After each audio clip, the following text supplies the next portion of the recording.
Pascal. You are now rocking with that dude Pascal. We be going wild, Haitian in the building, so original. Got the haters catching feelings. Get your hands up to the ceiling and keep them held high. Cause St. Louis isn't ready. Forget about it, goodbye. Hold on, we just saying hi. Five somebody rise up weekdays. Catch us live, somebody. Let's go. Good morning. Good afternoon and good evening, everybody. Welcome to the Pascal Show. Hope you guys are all doing well out there. Hope this show finds you in good spirits. I hope you guys had a great extended weekend. I don't know about you guys, but it was much needed. Take a little bit of a break from all the chaos, all the drama, and all that stuff. So happy to be back with you guys. Missed you guys. Hopefully you guys had a wonderful one. Enjoyed the pools getting back open again. Had some barbecue. Enjoyed the outdoors. Dodged those doggone cicadas. I don't know about you, but I was dodging them like the Matrix out here in this piece, like I was Neo. All right. It was absolutely insane. But they don't harm you, as they say out here. They just annoy the hell out of you. They harm your time. Okay. Especially when they're trying to fly into your ears. It's not fun, okay? If you're in the areas in which cicadas have just come out and sprout out of nowhere, please hit the number 1 in the chat right now. That'd be greatly appreciated, because if you feel my pain, you feel my pain, okay? But glad to be back with you guys, chopping it up with you guys. We got something we got to talk about. And this is kind of a left turn. This is something completely different. We haven't talked about things like this in a long time, but I think that this is a necessary conversation. Like I said, this is a cautionary tale of people just flying a little too close to the sun, like Icarus, right? If you don't know the story about Icarus, just Google it really quick, okay? Or chat GPT it. Just say, give me a summary of Icarus, all right? And it'll break it down for you really quick, okay? But I appreciate all y'all. I appreciate all y'all for being here. Do me a favor, okay? Before we get into everything, hit that like button down below, please, and thank you. Don't forget to do that. Hit that reaction button if you're watching on other platforms. Do not forget to crush that subscribe button if you're watching on YouTube. And if you're watching on these other platforms, please be sure to hit that follow button out here. We talk about everything from true crime all the way to pop culture and everything in between. And this happens to be something kind of in between. But I also was like, you know what? I feel compelled to talk about this because I do feel like this is a cautionary tale. So hit that subscribe button. If you want to support the channel, by all means, you want to become a member, hit that join button down below. If you're watching on YouTube, if you want to support the channel even further, go over to patreon.com/the Pascal Show. It's right there in the ticker going that way as we speak underneath me, just crawling slowly but surely across the screen like a cicada. I don't know, but you know what to do. Go check it out. That'd be greatly appreciated. Okay. Anyway, guys, we got to get into this. All right. Now, here's the thing. There is a OG YouTuber, okay, by the name of Nick Rekieta. Hopefully I'm saying his name correctly, but Nick Rekieta, all right, he is like one of the OGs of LawTube, all right? He's one of the first guys out here who was one of the pioneers that hopped on here onto these platforms and was breaking down lawsuits, trials, etc. for us laymen's. Like I said, I'm not a lawyer. I just play one on TV, right? I don't really play one on TV. Somebody actually asked that in a chat one day, like, Pascal plays a lawyer on TV. I'm like, no, I don't play no lawyers. It's just it's a joke. But this guy is a real lawyer, okay? Real Esquire. And there is a huge corner of the YouTube world that has been taken over by LawTubers, which I will say this, in my personal opinion, and my dogs concur, it's freaking brilliant. Let me just say this really quick. If you're a lawyer, okay, you out here in these streets and you're sitting there going, how can I make some extra money?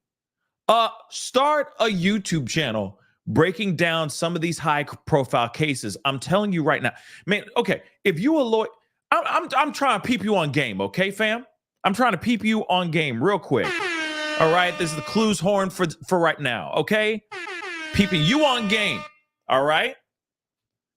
If you a lawyer, if you are a cop, ex-FBI agent, DEA, CIA, any of those acronyms, if you have any experience in crime of any sort, meaning you had a profession in it, or you currently still are a professional in it, I highly, highly recommend you starting a YouTube channel, especially if it's something that you're passionate about. If crime is something that you are passionate about, I highly, highly recommend it, okay? Especially for all of us laymen's out here that want the full understanding of a certain case or why certain things happen in a courtroom. What does this mean? What does that mean? Etc., etc. If that is something that you enjoy doing, just get yourself a little webcam, open up a new YouTube channel, and start squawking. Break it down for us, because I'm telling you right now, there is a corner of the world that's going to be like, oh yeah, I love Chocolate Thunder Esquire LLC's YouTube channel. Chocolate Thunder is amazing. I'm telling you right now, you can make an extra stream of income just by sitting down and looking at legal documents and breaking them down, especially if you're good at explaining them, okay? Not everybody is a YouTuber, okay? Not everybody has the talent or the charisma like a lot of these people out here in these streets, or are good looking, that are easy on the eyes. Not everybody's blessed with those certain things, but at the same time, if you come in correct with the information, you're breaking it down for people in the best way possible so that even the slowest of slow, okay, when it comes to legals, when it comes to conversations like that, they even understand it, man, you winning right there. You winning. So here's the thing. This is Nick Rekieta. Going back to the story, he was one of the main OGs of, he's still the OG, okay? Regardless of what's going on with him right now. 25 plus years is crazy. And we're going to talk about that, trust. But Nick Rekieta was one of the OGs, one of the first people to pioneer the LawTube corner of the world, okay? Now there's been a slew of lawyers out here doing the same doggone thing, and there's nothing wrong with that. Nothing wrong with that at all. He made a lane, or he helped create a lane for LawTubers, and now there's a world with LawTubers like Lawyer to Know, or Andrea Burkhart, or Emily D. Baker. Any of these people, you know what I mean? They're all savages, right? Law bites, and then some. Okay, there's a gang of these guys. Legal Mindset. Sorry, I'm just popping off whatever's popping off the top of my head right now. Plenty of people out here that went and they did their thing. Now he started off in the very beginning, breaking down smaller types of lawsuits, etc. But then what really catapulted his career, and you can actually see it in the background here. It's kind of funny. It's like he has a painting of a certain individual right here. But one of his claims to fame or success, what really catapulted his platform, was Johnny Depp's trial, JD and AH. Now, we even watched that too. In fact, a lot of you guys were introduced to me through that trial. And what a trial it was. Now, I didn't have the turnout, right? The amount of people that were tuning in like they were for Nick Rekieta and a lot of other LawTubers as well. He was getting them swarming over to him by the thousands, tens of thousands, okay?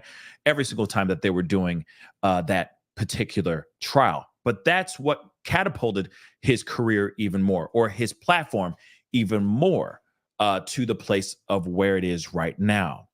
Now, there's a lot of other YouTubers and a lot of other LawTubers that found that same type of success. Like I just named a couple, right? They all were hopping on to that train and were watching that trial like a hawk, okay?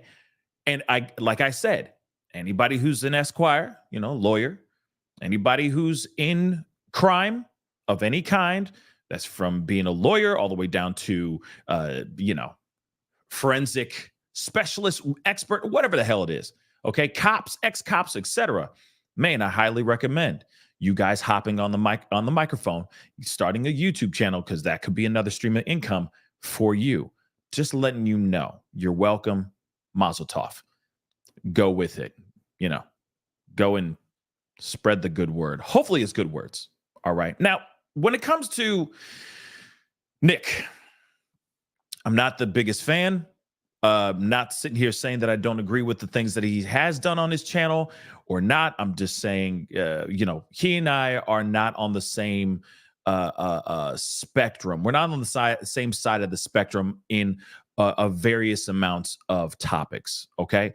I do respect him. I do, hey, respect where he's at, what he does, and what he covers. Right. But at the same time, you can agree to disagree. Right. And so that's how I feel about that. Right.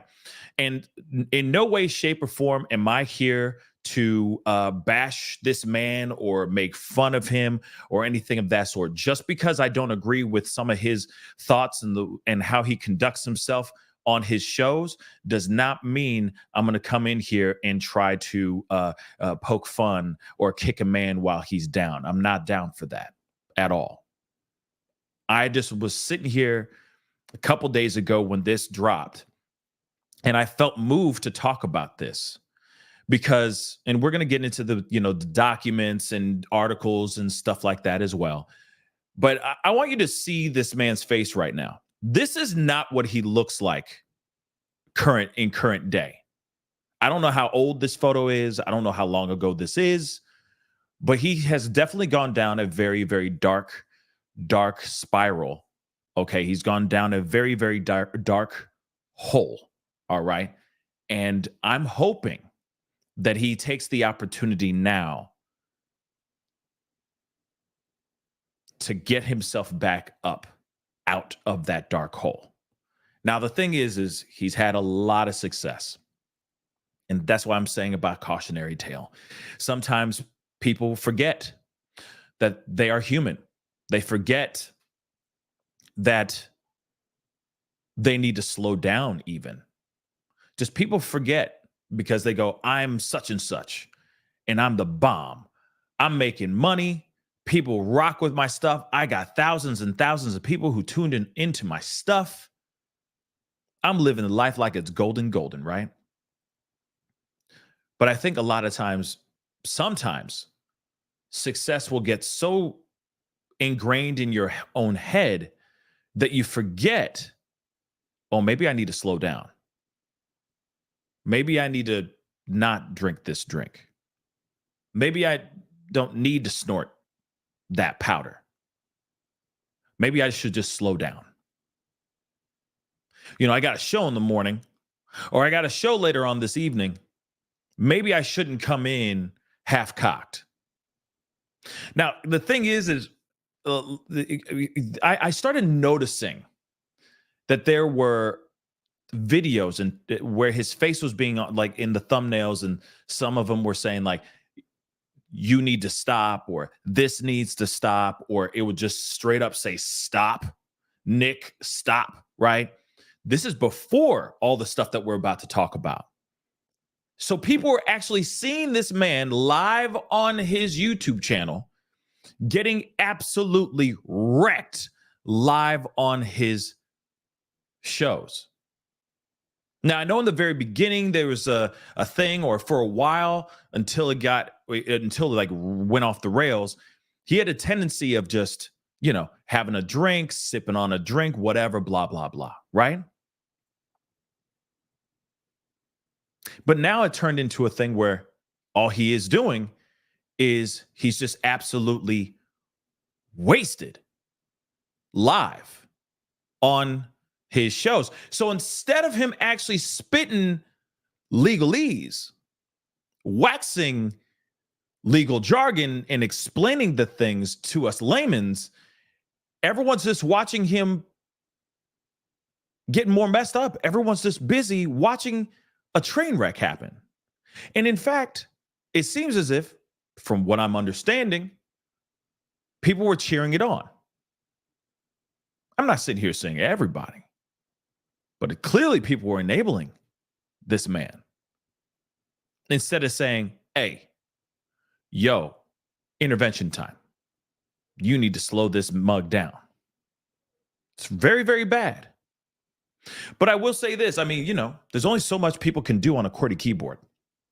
Yes, you can hurt people viciously, right? You can be absolutely rude as hell to a person.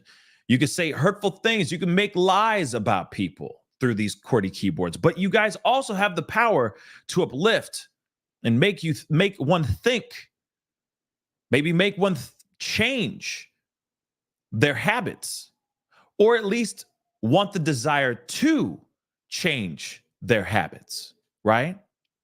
But from my understanding, the people that would tune into his stuff, and I'm not sitting here saying everybody, but it seems like there were enablers in there instead of actually people going, hey, we need to have him. We need to have him slow down. This is not good. So yeah, like I said, he would be drinking on his show. Then I feel like the drinking just became even more intense. It became even more crazy and all that. But at the same time, it's not on. Let me just say this too. I'm going to bring his face back up here again. Let me just clarify this. I'm not sitting here saying that it's the viewers and it's the viewers' fault. Not at all. So I want to make that abundantly clear. I'm not attacking any person that has tuned into his shows or has ever been a part of his shows or has ever said, hey, take another shot for me, whatever it is. He is his own self. He is his own person. He is a grown-ass man with 5 kids, okay? He should know better no matter what. No matter what, he should know better, okay? That goes without saying. So I'm not sitting here saying, oh, it's the people's fault and all that stuff. No. He is physically in the room, talking on a microphone, talking to his wall, basically. All right. He's talking to a piece of plastic that transmits his image out to all these phones and computers. And he makes money doing that. In no way, shape, or form are any of those people who are watching his show reaching in through the camera, grabbing the drink and shoving that drink down his throat. No, it is him and his doing alone.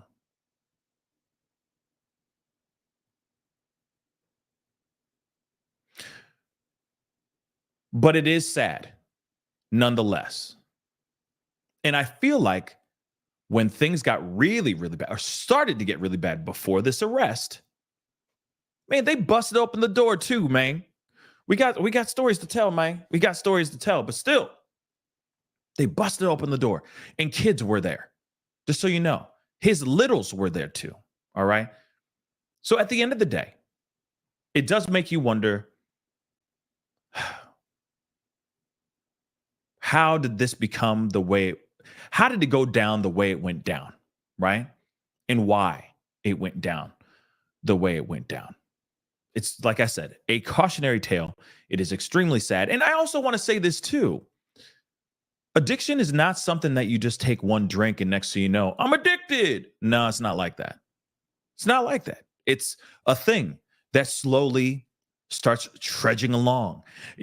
One drink a night becomes eventually 2. And then it's 2, then it's 3. And then it's 3, and then it's 5. And then it's 5, and then it's 7. You see what I'm saying? And then it's to the point where you are literally drinking the whole doggone bottle before you even hit your head on the bed.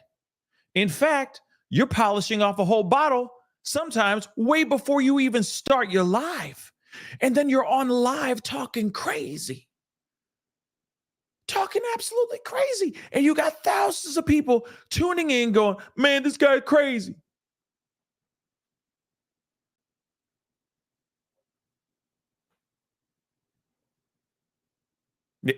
Matthew Wren said, and plus the Coke. Yes, of course. Let's not forget that.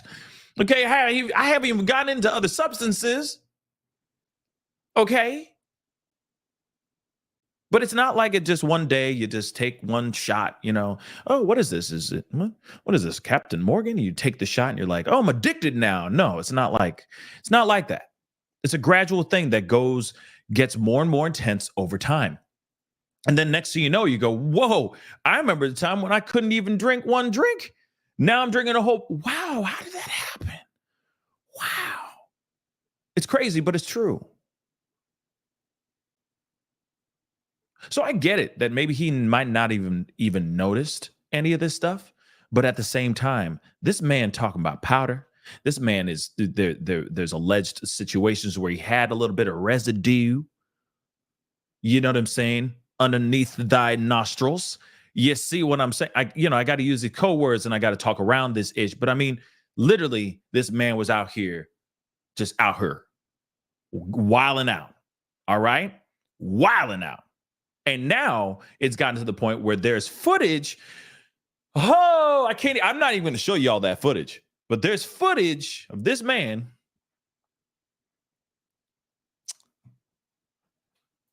I don't have, I just, I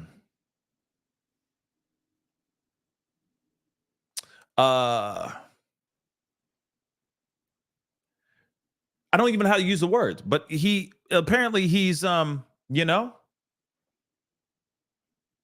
rolling the dice.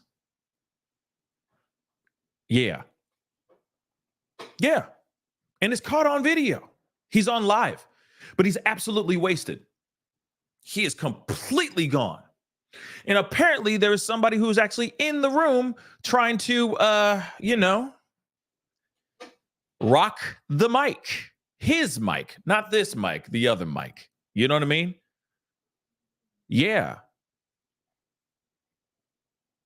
Now, don't get me wrong. Whatever you do behind closed doors is up to you. You know what I'm saying? But when you are live streaming it for everyone to see, ay chihuahua. You know what I mean? Everybody just said choking the chicken. Choking the chicken, Pascal. Choking the chicken. Yes, I know it's the choking the chicken. Thank you. I know that one. Okay. Rubbing one out, Yeah. Choking the chicken. Yeah. We can all agree on that now. But he literally is on live. Hold on. Let me see if I can find a still, okay, of the thing.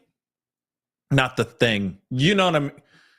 Y'all with your dirty minds. Okay. But there's video of him, and I'm not going to play that video. All right. Out of respect, I ain't going to do that. All right. But he is literally live. Oh boy. Let's see. Let me see. I'm trying to find a still, because like I said, we ain't about that life. That'll do. Ich. No bueno. Nada go loco. Okay, cabrón. Nada go loco. But take a look. Hey, Chihuahua. Mugshot and you.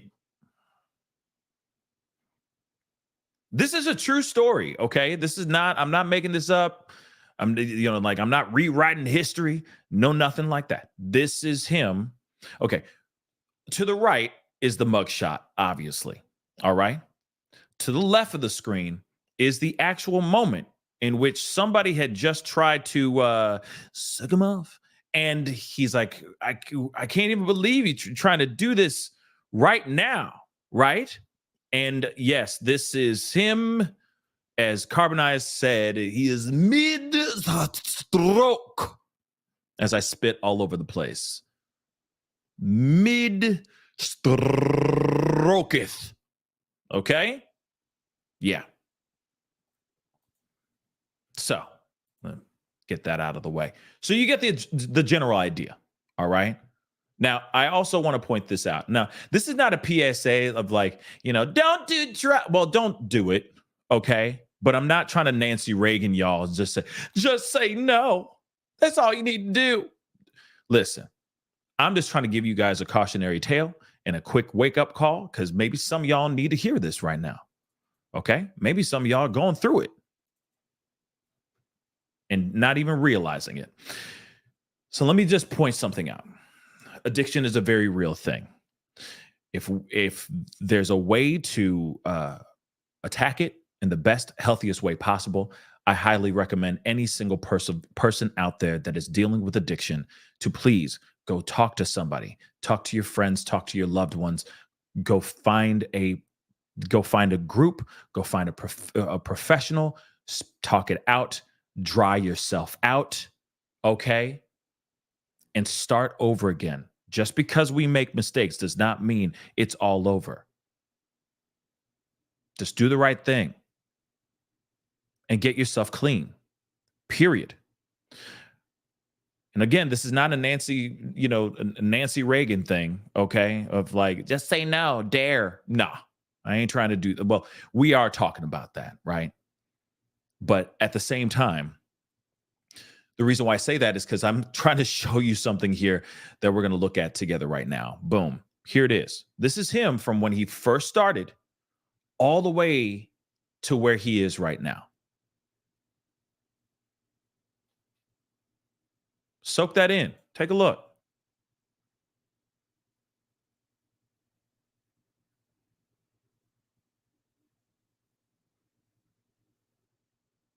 Very interesting, right?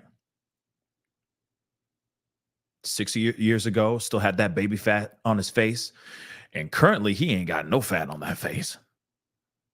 And it does make you wonder, is he doing stuff, or is he and his partner, his wife, and I guess there was another woman there too, who's, I guess, involved in their alternative lifestyle behind the doors, behind the bedroom doors, if you get what I'm saying. But there's the speculation of them experimenting with harder types of chemicals. But you see, guy with, seems like he's got his stuff together. It's the I'm a lawyer haircut with the skaloopity-doo on the top. You know what I mean? You know exactly if you've been watching me, you know exactly what I mean by the skaloopity-doo. All right? But he got the skaloopity-doo. Seems to be a fairly, a little 5 o'clock shadow. He might need a little trimming on the beard, but he looks perfectly fine. And he's like, I'm a lawyer, right? And now, not so much.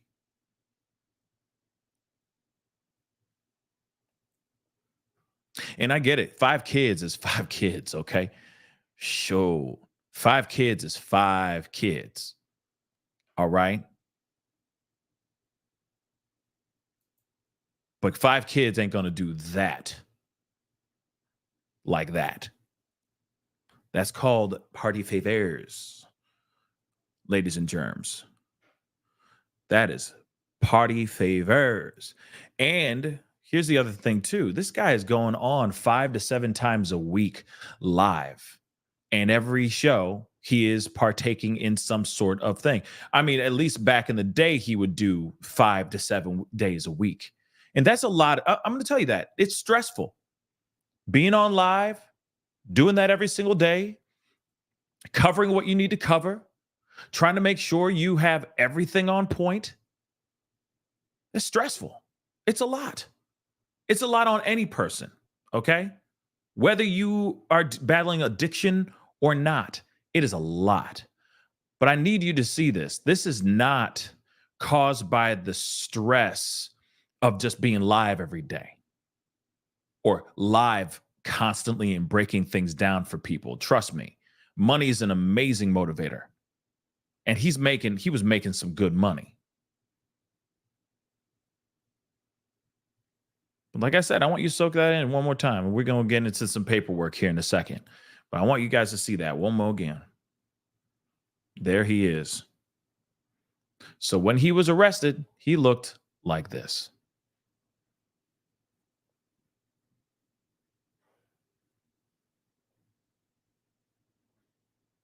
Crazy. And don't worry, we're going to be going into the breakdown. We got some paperwork. We got all that kind of stuff that we're going to be looking at here very shortly. But real quick, thank you so much, Melly.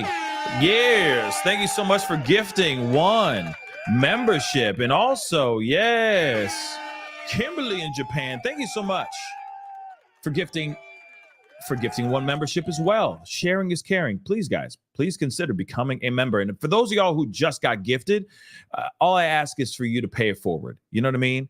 Just go buy somebody a cup of coffee. Tell your loved one that they look good today. Give them a hug. Call your mama. Hold the door open for somebody, whatever it may be. Or you can, honestly, you can return the favor by buying and gifting somebody else a membership. That's all I ask. Pay it forward. Let's do something positive today. Kimberly in Japan, thank you so much. Again, all my appreciation and respect to the streamers who streamed the truth on JD's trial and that led me to this fam. Oh, that's sweet. Thank you so much. Just had to say this. Hey, we appreciate you, Kimberly in Japan. Everybody give Kimberly Japan some purple heart emojis in the chat. That'd be greatly appreciated. It's just for the support. You know what I mean? Like, we just need more positivity out here, y'all. Real talk. More positivity. Is all this negative crap, all this drama floating around and stuff. I ain't here for it. Okay? So I appreciate the love and positivity. All right? But nonetheless, and I will say this too. I'm not trying to downplay the stresses of this job. This job is a lot. It could be very, very taxing, emotionally, sometimes physically, mentally. Okay, it can be very, very taxing. It can be, you could feel sometimes the weight on your shoulders sometimes. And I know that's like the world's smallest violin playing the world's saddest song just for me. But at the same time, though, it could be tough, right? It's hard out here for a pimp or a pimpette. Okay? It's hard. But at the same time, I've never seen anything like this before. I've never heard.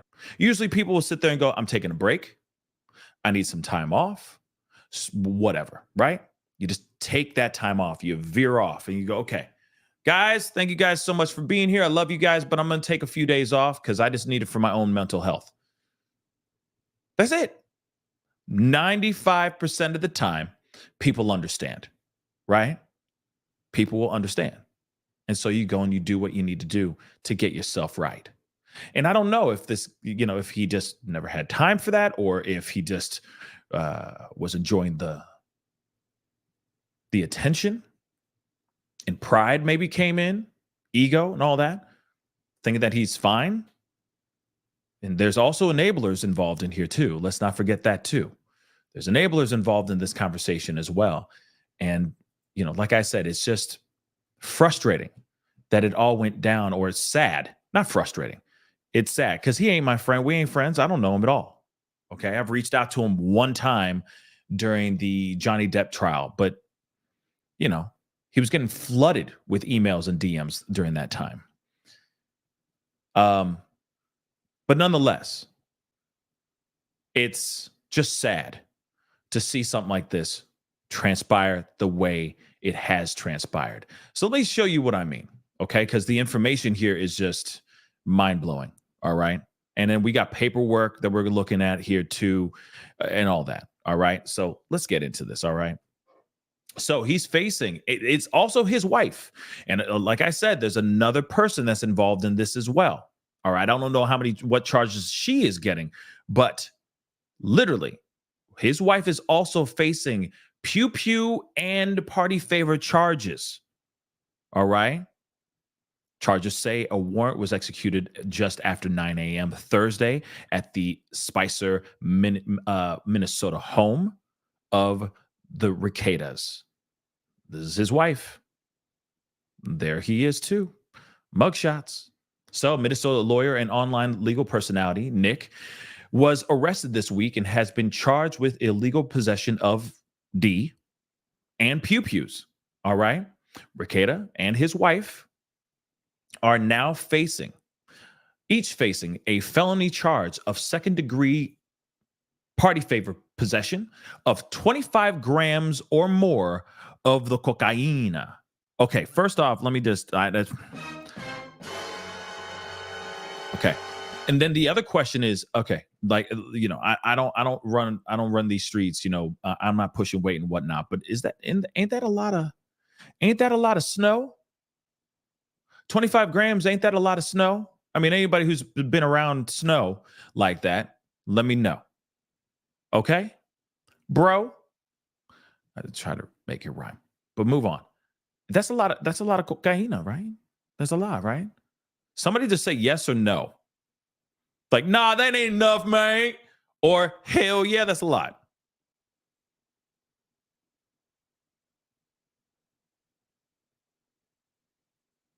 Anybody? Jerry said yes. Thank you. Jaxie said, yeah. Okay. Okay. So he's Scarface up in this mug. Say hello to my little friend. Okay. He literally did say that. He actually did do that kind of off camera, though. Priya, thank you. She's like, that's a lot, Pascal. Thank you, sweetheart. I appreciate it. Amanda just said, yes. Did you have a bump today? I mean, shoot. All right. Everybody know, because I don't know. Shoot, I don't know, man. I don't do this stuff. Never have I ever. Okay. Okay, moving on. But that's a lot of cocaine. Okay. Gotta gasolina, right? Anybody? Nobody? All right, moving on. So a gross misdemeanor charge of possession of a firearm by user of a controlled substance and a misdemeanor count of child endangerment following their arrest early Thursday morning. So charges say a warrant was executed just after 9 a.m. in their home, okay? Law enforcement encountered Nick traveling in his vehicle on 51st Street Northeast as they arrived. He was stopped and then he was detained. A juvenile female, a kid, refused to allow officers into the home, and Nick refused to give them door code for entry.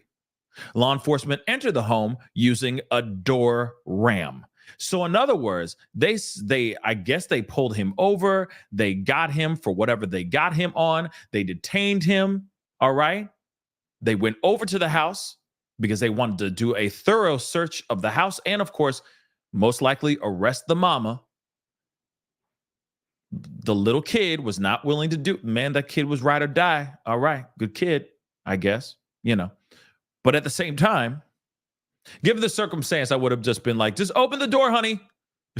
Just open the door. It's fine. But even Nick refused to give them a door code for entry. So they had to take matters into their own hands and kick that mug open or ram that mug open themselves. Do you know how expensive a door is? I'm just saying, do you know how expensive a door is? You could have just said 1675309 or whatever the hell it is, and you could have just let them open the damn door. But no, you let them destroy a door. Come on, man. Come on. Now I'm wondering what. Okay, I'm just gonna ask this. I'm wondering what he was thinking legally in his mind. Like they had no grounds to go and search or raid his house or anything of that sort. I'm just wondering, what was it that made him go, "No, I'm not giving you the code, and my daughter's not going to open the door for you." You know what I mean? I'm just curious. I'm just curious about it. But let's continue on. So upon entry, law enforcement located his wife, Kayla, fellow online personality, April Imholt, and 4 kids inside the home. Now, he has 5 kids with his wife. Charges say officers noted the dirty condition of the home with clothing everywhere, dust, and dirty dishes. Yeah, I mean, if you are out there and you are just consuming all kinds of chemicals, ingesting, snorting, drinking, etc., yeah, I could see a house being in absolute shambles. But then again, let's not forget, let me just say this too, not the dust and dirty dishes, but he does have 5 kids. I'm just going to say that. Keeping the place clean with 5 kids, that's a lot. That's a lot. Just saying real quick. That's a lot of kids. As soon as you put toys away, they take them back out, right? And so on and so on. But let's continue, okay? A search of the home turned up several items in the master bedroom and closet, including 26.67 grams of the cocaine, 8 K pills, a digital scale, an AR rifle with several magazines, a 22 caliber spent casing, 2 credit cards belonging to the friend that was at the house, and various paraphernalia, paraphernalia, and other items that tested positive for snow residue. Additional pew-pews and ammunition were found inside the garage. So he was suited and booted, just in case anything. Like I said, he was Scarface. I love you. Yeah, this is crazy. So he agreed to speak with officers and said that he and Kayla sleep in the master bedroom and the friend was visiting the home, but he refused to answer any questions about the D's. Yeah, he was zooted, totally zooted. Optic nerve. Zooted. All right. Officers noted that Nick had sores on his arms that were consistent with those commonly seen on controlled substance users. Damn. At jail, his wife requested her prescription medicine be brought to her. Upon inspection, jail staff found unknown pills and gummies that did not match the prescription on the counter. Ay, ay, ay. She tried to pull a fast one, maybe?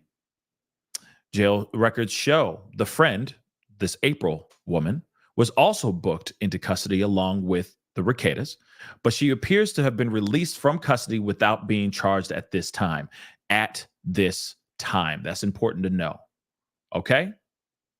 So, again, pretty wild stuff, and I'm still very, very shocked and surprised about this so far. We got more we're going to look at, but I'm just saying the fact that this is a big time YouTuber, okay, highly revered in the LawTube world. Except I will say this: there's some things that I saw that I will never play on this show because it's his content. But this is why I say I'm not, I wouldn't sit here and say I'm somebody who watches his stuff all the time, because unless it's something that has to do with a case that I'm covering or watching or whatnot. I used to watch his stuff back in the day when it had to do with the Amber Heard stuff. But as time continued going down, there were certain things that he was saying and doing that I was not cool with personally. Now, anybody else might like that kind of content, but I didn't appreciate it, and I found it to be rude, for the lack of a better term. There are certain things that he would say on his show while he's totally just bombed out of his mind. He would say certain things that were just so bad.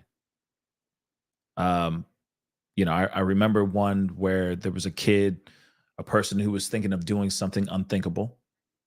And his response to that was just hurtful, extremely hurtful. And it was insensitive and extremely rude. And so, like I said, there's certain things, like I said, he's very knowledgeable, but there's certain moments that are just not okay. And, and if that makes me sound like I'm some woke, dude or something like that, nah, I'm not. I just care about the decency of human beings and just being decent, trying to be decent. Don't get me wrong, the shock jock thing is a thing out here, right? There's people out here that are just a-holes for the sake of being a-holes, and they make content and they get thousands upon thousands, tens of thousands, if not millions of views for making that kind of content. I don't stand for that kind of stuff. I just don't. And there are certain moments that he has done that kind of content And it was hurt. It's just hurtful because you're like, wow, somebody's actually reaching out to you and they're mentally not in a good place. And you're literally using that to sit there and go, you're nothing anyway. It's sad. Okay. Sad, sad, sad, sad, sad. And yes, let's go back to that. He had track marks on his arms. Wow. Now, they didn't say anything about track marks, but they did say, and I'll pull that up again so that you guys can see it. And didn't say track marks, but it did say this, though. It did say, thank you, Lil Patty. Just so we can reiterate that one more again. Officers noted that he had sores on his arms that were consistent with those commonly seen on controlled substance users. Now, that could just be needle marks. That may not be track marks, but there could be just, sores from that. But nonetheless, that sounds like a person has really fallen off the deep end. And I will repeat this again. This is somebody who clearly needs help. Regardless of what my opinion is about what he thinks politically or how he thinks in this world and all that stuff and how he addresses his content and how he talks to people and all that stuff. And if somebody reaches out to him and is trying to look for help and all that stuff, and that's how he wants to talk to him, fine. I mean, that's up to how everybody else responds to that. I just responded to that, period, in that guttural way. Like, wow, he really said all that? For real though? That's crazy, right? And that's unbelievably tone deaf and totally disconnected. But this is also somebody who is absolutely 110% under the influence live on his shows. So instantly, aside from him, if I think he's a certain way or not a certain way, I instantly have the care and concern about his safety. And more importantly, his kids' safety. Most importantly, because those kids are living in that house and are possibly, most likely, witnessing the drug abuse that is being done within those three in that house. It's 5 kids.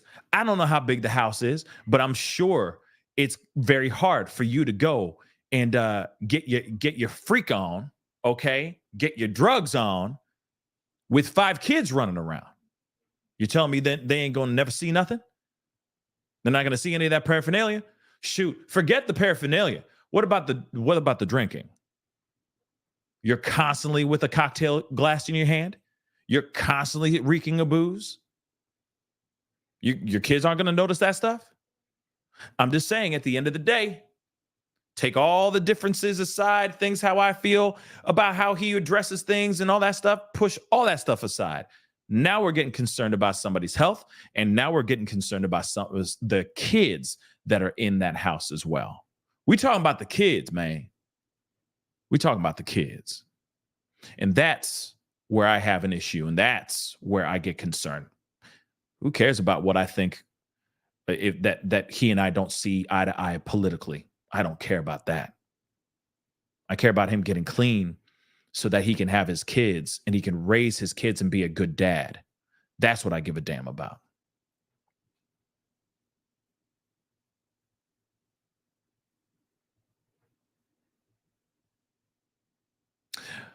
I'm going to read this last part here. I wasn't going to read it, but I'm going to read it anyway. Of course, we already know that he's got a huge, large, online following on social media and YouTube by mixing legal analysis and commentary, sometimes with humor. A lot of it's been with humor now, but I don't think it's been landing because of how much he's been, just kicking those drinks back. But sometimes with humor during prominent trials like Derek Chauvin and Kyle Rittenhouse.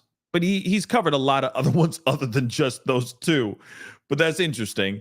In recent months, fans and critics alike noted changes in Nick and raised concerns over alcohol and possible party favors use.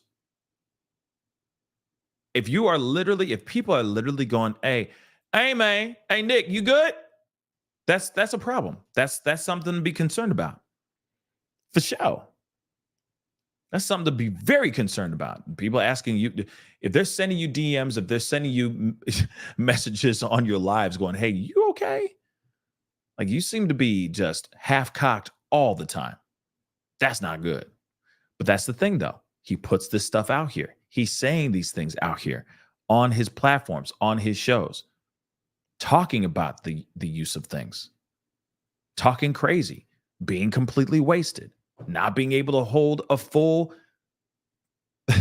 not even having a coherent conversation, let alone not even a conversation, a coherent sentence coming out of his mouth. That's not good. And this is all caught live on his shows. That's not good. That's not good at all. Okay? Following their arrests, information came to light regarding the apparent convoluted relationship between the Rekeitas and this woman, April.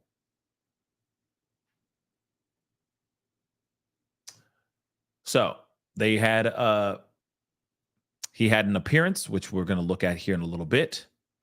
All right. And it's like I said, no bueno, no go. But let's continue on. This is from his county. All right. Short description, have mandatory reporting issue. I want to speak with the officer about dispatch, blah, blah, blah. Possible child neglect / A. Here are these three. Rekeita, Nick and his wife, both. Again, April right here. All of them were arrested. Here's some of the things. 5th degree possession of drugs, 5th degree possession of pew-pews. So you got 3, but then that's the thing. April got 1 for possession of the D, of chemicals. You got Nick, possession. She got 1, the wife as well. Then there's possession of a pew-pew, and then another one with Nick as well. Okay? Now, I heard through the grapevine something about the April woman does like, I guess, it's like bathtub lives or something like that, or hot tub live, or whatever the hell it is. I don't know. Somewhere they're like in a hot tub and they're just in like bikinis all day long. I thought that was something that was not allowed online anymore, that they stopped doing that kind of stuff on Twitch and whatnot, but apparently they still do that kind of stuff. I don't know. All I know is it is interesting nonetheless. It is very interesting nonetheless. Hold on, guys. Now, this is, I'm just going to grab this clip so we can watch this together.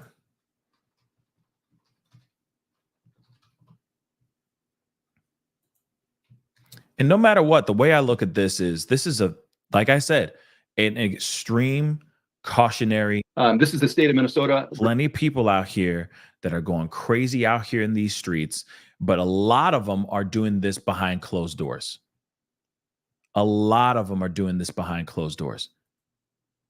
So maybe this is a wake-up call for the lot of y'all that are out here that are making content that maybe are turning off the cameras, going, you know, see you later, signing off, deuces, and then you're going into the bed, you know, into your kitchen or wherever you have your stuff, and you're filling up that glass or you're rolling up that dollar bill. You see what I'm saying?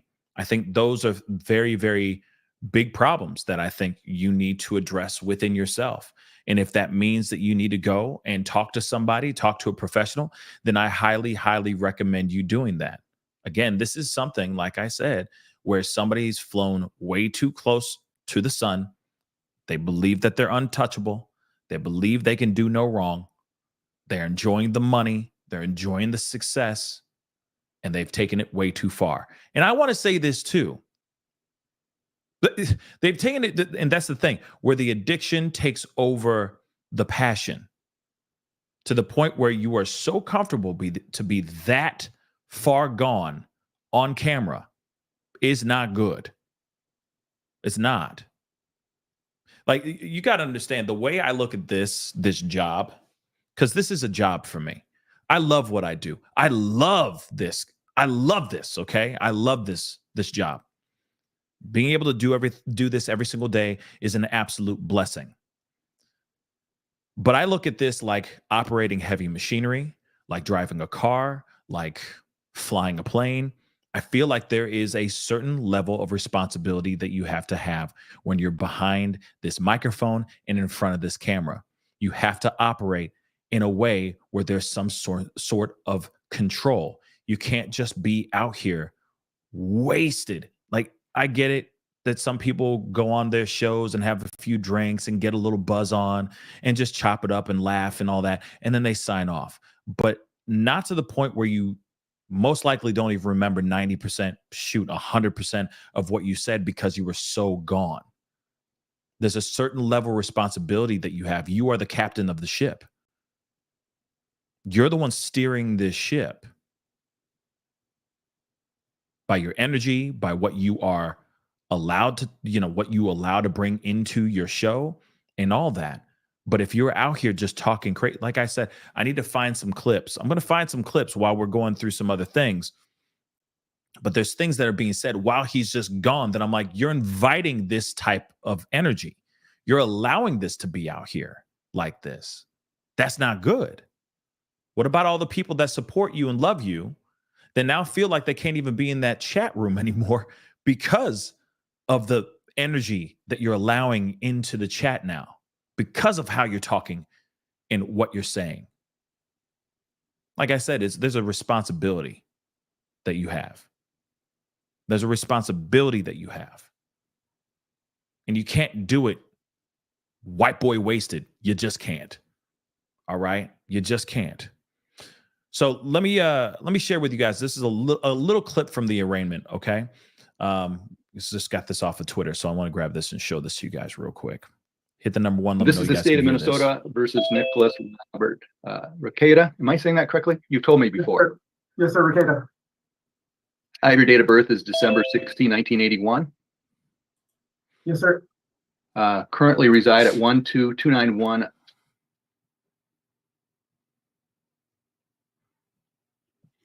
Okay.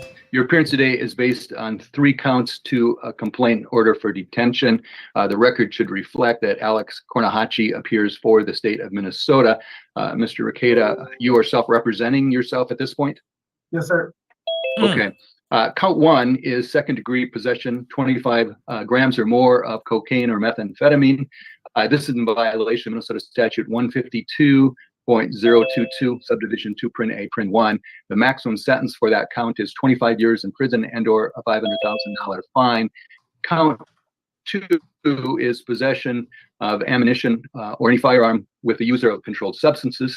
This is a gross misdemeanor, so the maximum sentence is 364 days in the Kandiyohi County Jail and/or a $3,000 fine. Count 3, endangerment of a child when present with a sale or possession of a controlled substance. Again, a gross misdemeanor. Maximum. You want your coke out, Nick, and kill yourself, you stupid motherfucker. I'm going to warn everyone again. This is a court proceeding. If you were in a courtroom with me, it would remove you. So, wow. Any violation of that will be removed. Ms. Block? Judge, I just disabled people the ability to unmute themselves, so I will work to unmute people as. You know what? What's crazy to me is that there's even trolls going into his arraignment and talking ish. Oh my God. That's crazy. That is just crazy. That's just crazy, guys. They need to speak to the court this morning. All right, thank you. Aside from Mr. Rekeita and Mr. Kornahachi, no one needs to at this point. Lastly, I think I was saying that the count 3 gross misdemeanor has a maximum sentence of 364 days and/or a $3,000 fine. Mr. Rekeita, you understand what you've been charged with? And second question, the maximum sentences associated with each count? Yes, Your Honor. Well, not so good. Okay. But that's interesting that you got people who are fans of him that are actually jumping into his arraignment and are talking crazy, right? But what's interesting, though, is that he's going to represent, at least right now, he's representing himself. And of course, like I said, I'm not a lawyer. I am kind of curious if that's the best move for him. Representing himself, is that the best move for him? I don't know. Okay. But obviously, only time will tell with all of that. I find that to be extremely fascinating, though, that he doesn't have his own, like, he hasn't lawyered up, at least as of now. But I'm sure there's going to be more. I'm sure there's going to be more coming out. Okay. But we got a few more things. We got a bunch of more things that we got to look at here. So give me a second here. All right. Let's see here. Let's grab these things here. Now, so this is an application for search warrant. Now, one thing I'm still trying to find out is if they were using his live streams for probable cause, for a reason to actually raid his home, to actually do a search of his home because of his, he's been talking about the taking stuff, talking about, the drinking part is another conversation. I mean, drinking at home is not illegal, but the fact that he's talking about the use of other chemicals, and he has allegedly has said this on other lives, that maybe this is the reason why he has gone, the reason why they have raided his home. I know that that's like a theory that some people are saying out here, and I'm wondering, how could they actually use that? Could they actually do that? I'm curious about that, but let's continue. Let's take a look at this. So it says application for warrant. So a licensed peace officer in the state of Minnesota make an application to this court for a warrant to search the premises and person or persons described below for the property and things described below. I know the content of this application and affirm that the statements contained in this application are true based on my own knowledge or are believed to be true. I believe the following described property and things, namely, so controlled substances, including meth, snow, and other controlled substances prohibited by law and paraphernalia commonly associated with the sales/uses of controlled substances. Items that would show controlled substance use that would not qualify as legal drug paraphernalia is or at the premises and on the person/persons described. But what's interesting, though, like I said, how did they see this? What did they get this? How did they see, that there's that there's controlled substances, that are commonly associated. There's paraphernalia commonly associated and used with for sales or use of this controlled substance, blah, blah, blah. I'm wondering what it is, right? I'm wondering how this went down, how this whole thing transpired, right? The residence has a tar driveway leading east, okay, of this particular street. The residence is 2 stories with a 3-stall garage. The main door is located on the south or southwest side of the residence. And then, of course, Nicholas right there, located in the city of township of New London, county of Kandiyohi. Hopefully I'm saying that right. I'm probably not, but in Minnesota. I apply for a search warrant on the following grounds. The possession of the property or things above described constitutes a crime. The property or things above described constitutes evidence which tends to show a crime has been committed or tends to show that a particular person has committed a crime. Like I said, I'm wondering what it was that made them say, oh, these items are definitely there and we need to go raid this house right now. That's the question I have. How did they know? Is it from his live streams? Did he say something out loud on one of his live streams saying, oh, I got, got somebody down there and, like I got somebody, you know what I mean? I got all this paraphernalia and I got this, and this going on. Just so you guys know, I got scales, I got tubes with residue on them and all that stuff. Come check it out, fam. As he's saying this on the live, or what? Did a little birdie tell him this? And I think a lot of the assumption is what Brenda on Facebook just said, that they watched his live streams and they said, oh, something's not good. Something's no bueno here. We need to go and get his ass detained. Facts establishing the grounds of issuance, okay, of a search warrant are as follows.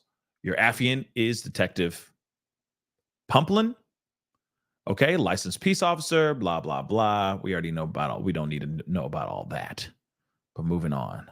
Next page. This is, whoa, wrong one. Hold on.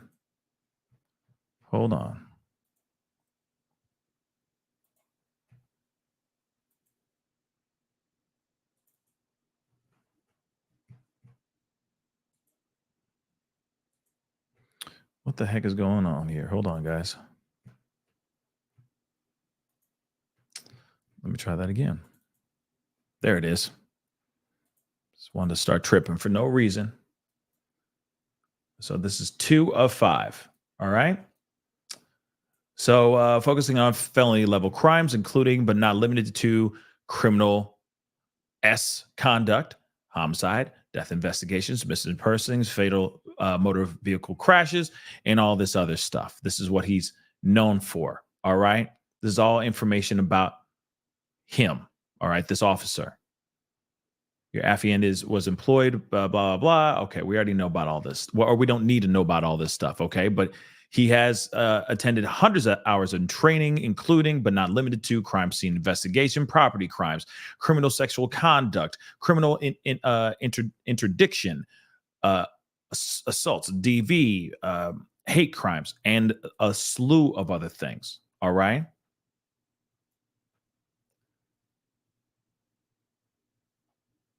All right. So the reporter indicated, blah, blah, blah. Okay. Sergeant Nestor received a report regarding possible child neglect and controlled substance use. The reporter indicated that Nick resides at this particular place. All right. He resides at this residence with his wife, 5 kids from 6 to 16. So big range of kids. The reporter indicated that 4 people from their church have gone to him reporting neglect. Wow. Reporting neglect to the children, possible controlled substance use, and a questionable relationship with an additional couple. Boom. So we talk about swanging. You know what I mean? They swinging out here. Okay. Interesting. Okay. So reporter indicated that 4 people from their church had gone to him reporting neglect to the children, possible use of substances, and a very strange and interesting relationship where the Rekeitas are swanging with another couple. Just so you guys know. All right, let's continue on. It was reported. So here's what's interesting, okay? That these are 4 individuals from this church that are talking about this. So I'm kind of curious as to how did they see this? What did they see? Did these kids show up somewhere and go, oh no, these kids haven't been washed in a while. They're wearing the same clothes that we saw them wear the other day. I'm just kind of curious as to what it is, right?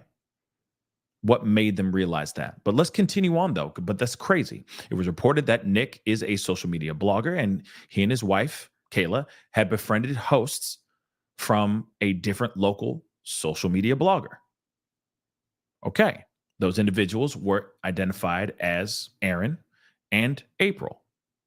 Your affiant shows personally.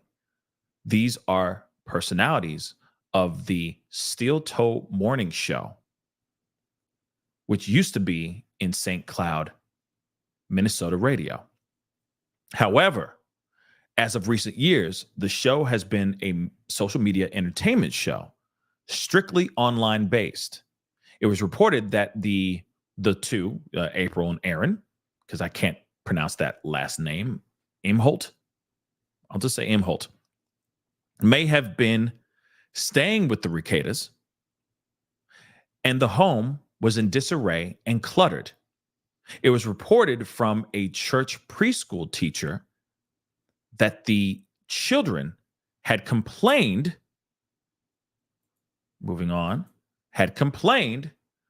oh, that's not good, of being hungry, not being fed, and wearing the same clothes for 3 to 4 days at a time, and would start to smell. Oh my God.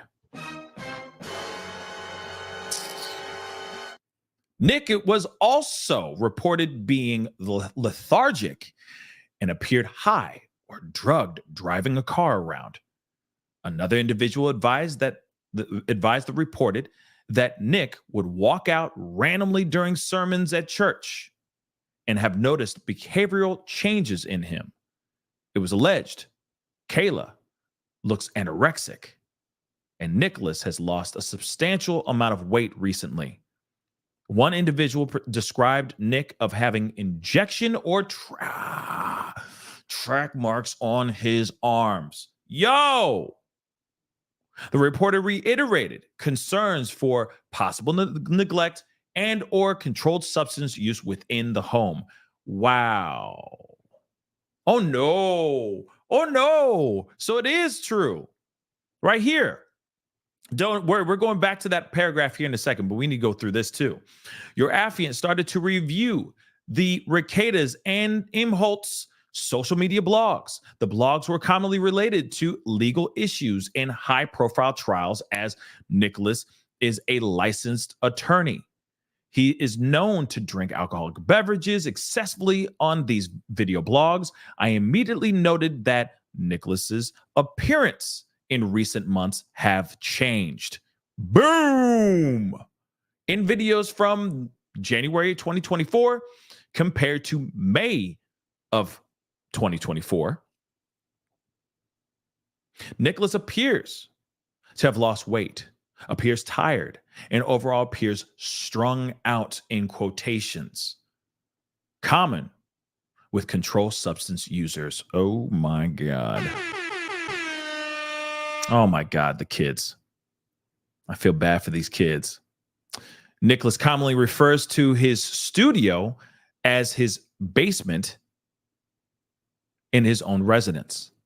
Nicholas has been the victim of swatting phone calls and is known to your affiant and the county sheriff's office because of these calls. When the county sheriff's office responded to these calls, they were at this particular location. Now, hold on. We're gonna. Oh, okay. Let me just finish this last part. Well, there's more. I'm gonna pause right there. Okay. We have got to react to this part. First off, the kids. So the dead giveaway was the kids were complaining about being hungry. That's a bad thing. You don't want your kids going up to nobody saying, man, I'm hungry and we haven't taken a shower. I'm wearing the same underwear I wore last week, kind of thing. You don't want that. No kid should ever have to go through that ever in life. Then on top of that, you have them saying that. The kids saying that the kids are speaking out. So that is a huge cry for help. Huge cry for help. So first off, to anybody who reported them, good on you. Sorry, not sorry. If the kids are saying, I'm in dire straits and we haven't eaten in days and we haven't showered and we're still wearing the same clothes, that's a big problem, man. You run tell that. Go run tell it. Okay? Period. Have mercy. But then he's appearing to look like he's out of it all the time. He's walking out of sermons at church. Then they're saying that they're noticing that his behavior has changed. He's not the same guy like they used to know. She's the wife, Kayla, is now looking like rail thin. She's looking skinnier than she's ever looked before. He's also lost a substantial amount of weight. Don't worry. You know, where's that photo? Because we gotta pull that back up. I'm telling you right now, that is a substantial amount, like just in 1 year. Boom. Okay. In the year ago photo, you can definitely tell that Nick Rekieta did not miss his fourth meal. All right. Now you look at him currently. He looks like he's on Ozempic because he got the face. But that ain't Ozempic he on. He on something else. It's called meth.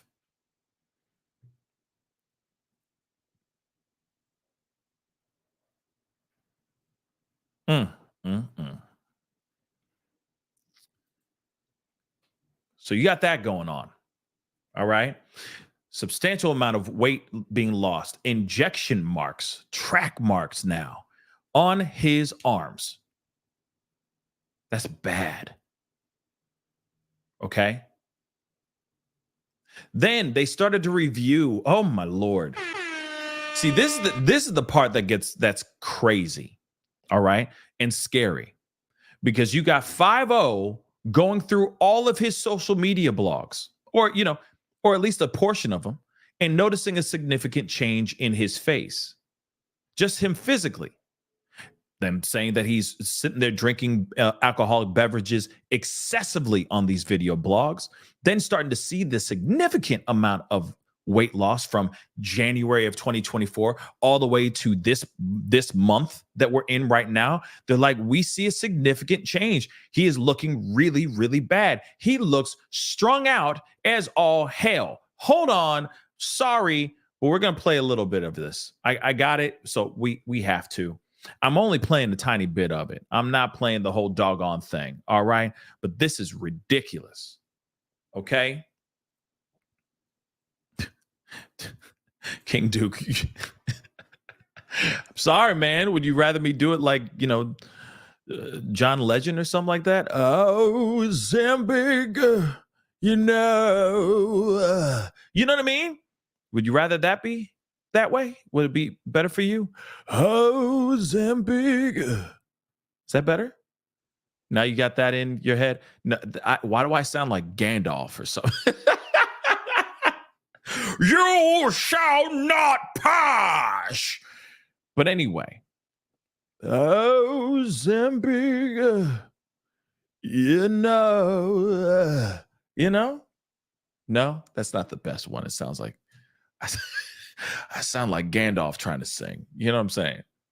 Let me get these super chats really quick. I'm going to share this video with you guys. I'm not sharing the whole thing. I just want you to see how just off this man is, because he's off. All right.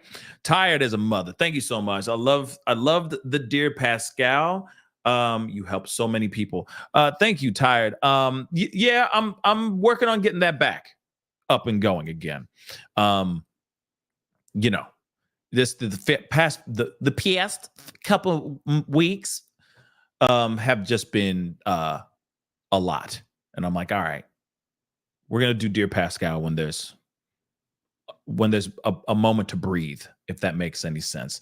So most likely next week we'll get that back up and running again. But I appreciate you bringing that up and talking about it. Thank you.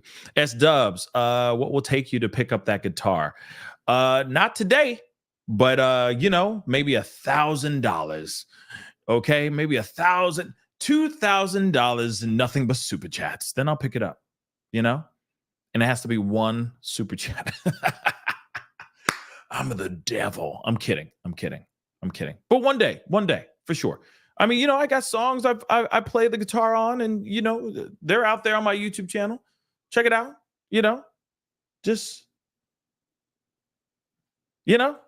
Anyway, Kimberly, thank you so much for the 1,000 yen. Thank you. I appreciate that. I've never watched his content, but I believe this is an important lesson to learn. Pascal, this should be hard for you to cover. But I salute you, as always, for always being fair and straight to us. Yes, I mean, I appreciate you saying that. Thank you so much, Kimberly. Yeah, it's not easy. You know what I mean? Talking about somebody slow demise, slow downward spiral into addiction. It's not fun. It's not fun at all. I know that there's other content creators that are literally like dancing and bathing, rubbing themselves in the ashes of Nick Rekieta's career. And honestly, I don't think that's right at all, and doesn't mean that his career is over. He still has a redemption story here. Not sitting here saying that he needed to have a redemption story to begin with, but at the same time, he could use this as an opportunity to turn everything around and be a beacon of hope and be a pillar in that community of addiction and getting clean and staying clean. That's what I hope to see for Nick, that this is a redemption story now, not just his career has gone to ish, ha, ha, ha. There's plenty of people that are doing that, because I know there's a lot of people that are not a fan of him, understandably. But at the same time, I'm hoping that this turns into something positive for him. And maybe it changes the way he looks at other situations. Maybe he doesn't come off as a jerk all the time anymore. I'm not sitting here saying that he needs to mute himself or censor himself. He can do whatever the hell he wants. That's his platform. But at the same time, I'm hoping that this will turn into something where it makes him take a step back and look at how he's put out content recently, how he's addressed certain things, and he speaks more with heart rather than it being fueled with chemicals in the system. That's what I hope for, That's what I hope for. Carbonize, thank you so much for being a member for the past 4 months. If you take off, oh my God, if you take all of me, I'm skinny all of you. Wow. Ozempic, as John Legend. Smash that like. Yeah, please smash that like. Okay. Please and thank you. Oh, but yeah, that does sound like Gandalf trying to sing Ozempic as John Legend. It's just not gangsta. But still, let's get back into this, okay? As you guys can see, and I'm sober, by the way. This is just me sober, okay? Like, I don't need to have the liquor in my system to act a doggone fool. I'm just weird to begin with, okay? I'm just me, right?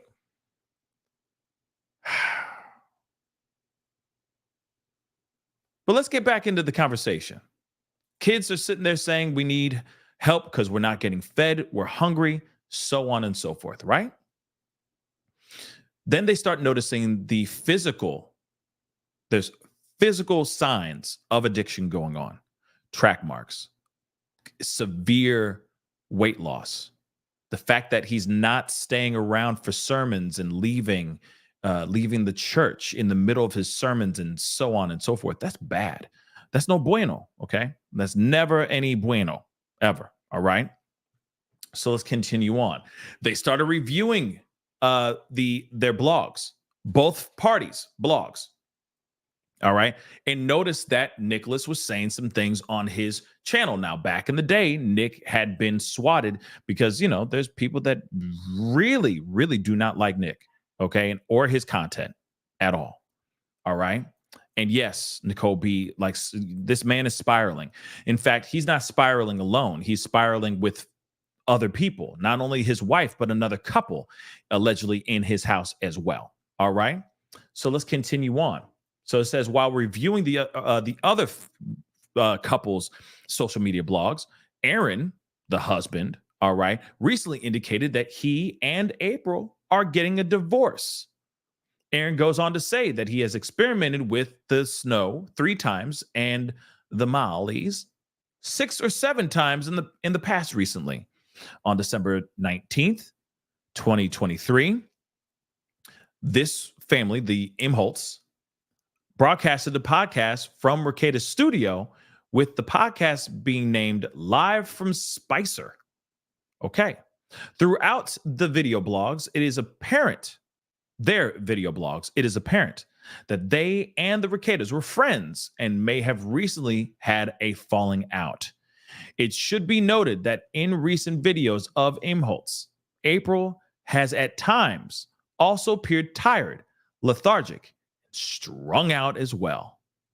In both Nicholas and Imholtz video blogs from Rekeita Studios, it is apparent they're in the same room and the items in the background appear the same. So, okay, they're going, okay, without a shadow of a doubt, they are streaming from the same place. And there's no way of like flipping it around to make it seem like, oh, no, it can't be from Rekeita Studio. No, it is indeed from Rekeita Studio. At one point during the Imholtz video, Nicholas walks in the background and grabs an item which would show that the background is not a backdrop curtain, like, you know, no green screen, and that it was the layout of the actual room. So Nicholas shows up in the shot out of nowhere to pick some item up in the background, showing proof positive.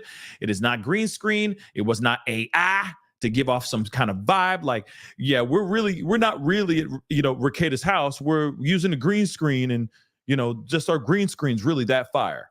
Okay. All right.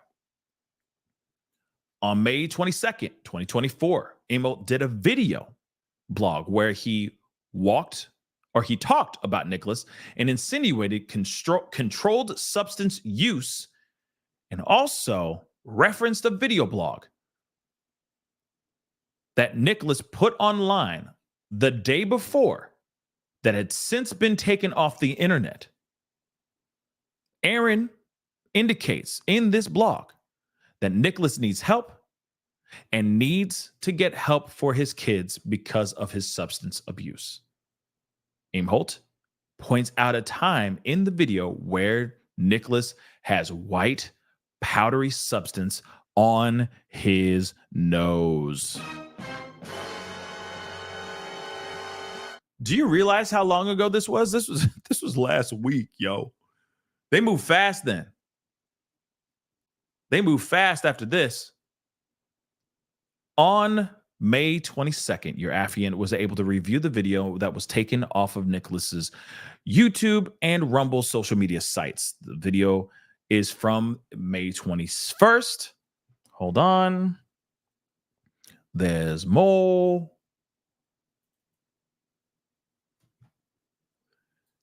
In his basement studio, talking about a court appeals ruling he lost. He appears in the video to be drinking alcoholic beverages and eventually appears under the influence of a substance or substances. The entire video blog is 4 hours and 4 minutes long. Approximately 2 minutes into the video, he leaves to go use the bathroom.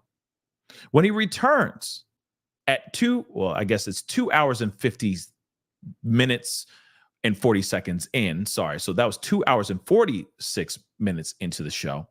He appears to be making an excited look and has a white, powdery substance on his nose. Your affiant believes his behavior is indicative of central nervous system stimulants. In other words, powdered donuts. Your affiant believes, based on training and experience, as well as the behavior of Nicholas, that he ingested a white powdery substance through his nasal cavity while off camera.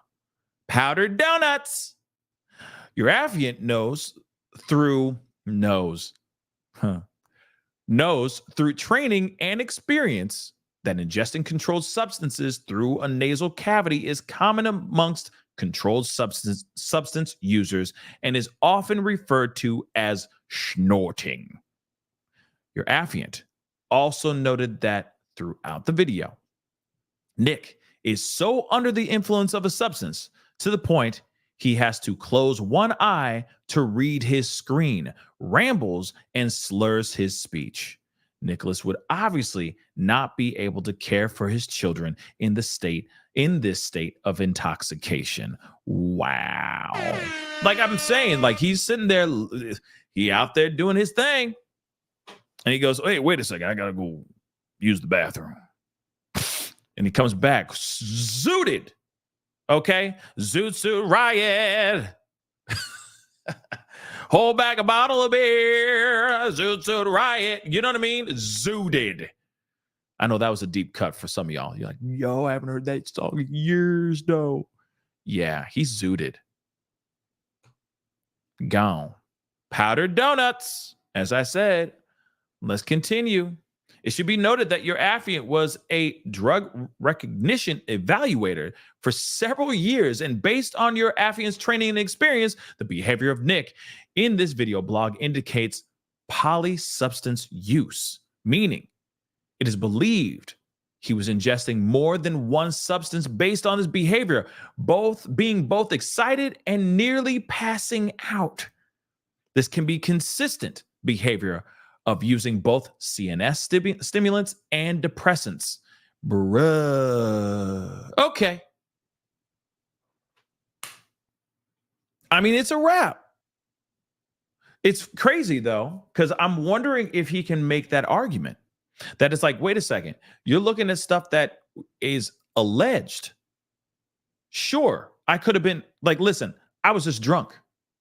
That doesn't mean that I was under the influence of some powder whilst on the show. You can allege that I was under the influence, but I want to see that proof. All I'm saying is I could see Rekeita looking at this and trying to spin it in a certain way in his favor, or spin it so he has an argument. Okay, so I was at home on my show. I went to use the bathroom. I came back. That could be dry skin. It could have been a booger, for crying out loud. Are you sure it was booger sugar? Are you sure? But this person is sitting here saying, having several years of drug recognition, being a drug recognition evaluator. This is without a shadow of a doubt a man who is under the influence of things, not only just liquor, but other substances as well, where he was up, but he was down at the same time. Your affiant believes that the reports of neglect and controlled substance use are consistent with the previously mentioned information. Your affiant is requesting to search this such and such home for the above listed items in relation to the welfare of the children in the home and in relation to a controlled substance investigation. They are also requesting to search Nicholas Rekeita. Okay, so now you heard all that. Very interesting indeed, though. So then when they went and they raided his home, right, they found things. So let's see what those things were found. And this is the worst writing in the history of handwriting. Who can read this crap? I'm going to try. But my Lord, was he excited? Was he nervous? What happened here? Was he writing this while driving at the same time? What the hell? Short tube with the booger sugar. I guess master nightstand. So I guess he was in the main bedroom, and this is on the nightstand. Black veil, white substance, and cocaine. What's cocaine? What's cocaine? Okay. 2 credit cards. And these belong to April, which we already know about that part. 2.2 spent. Oh, okay. Sorry. 2 casings. These are bullets. 6-hour AR with mags. This was also in the bedroom, which we heard about in the report earlier. Glass container and shall we? Metal container. This was on the dresser in the main bedroom. So a glass container that had some, I think that's shells, and I think that has to do with this up here. But there's a glass container with that booger sugar. Again, let's continue on. Bag with cards. Bag with, I don't even know, but no matter what, still has the cocking.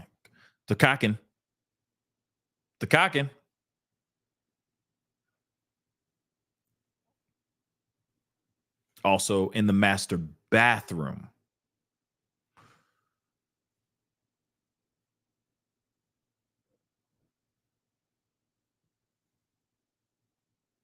It looks like a large something cut white powder. Bathroom. A baggie.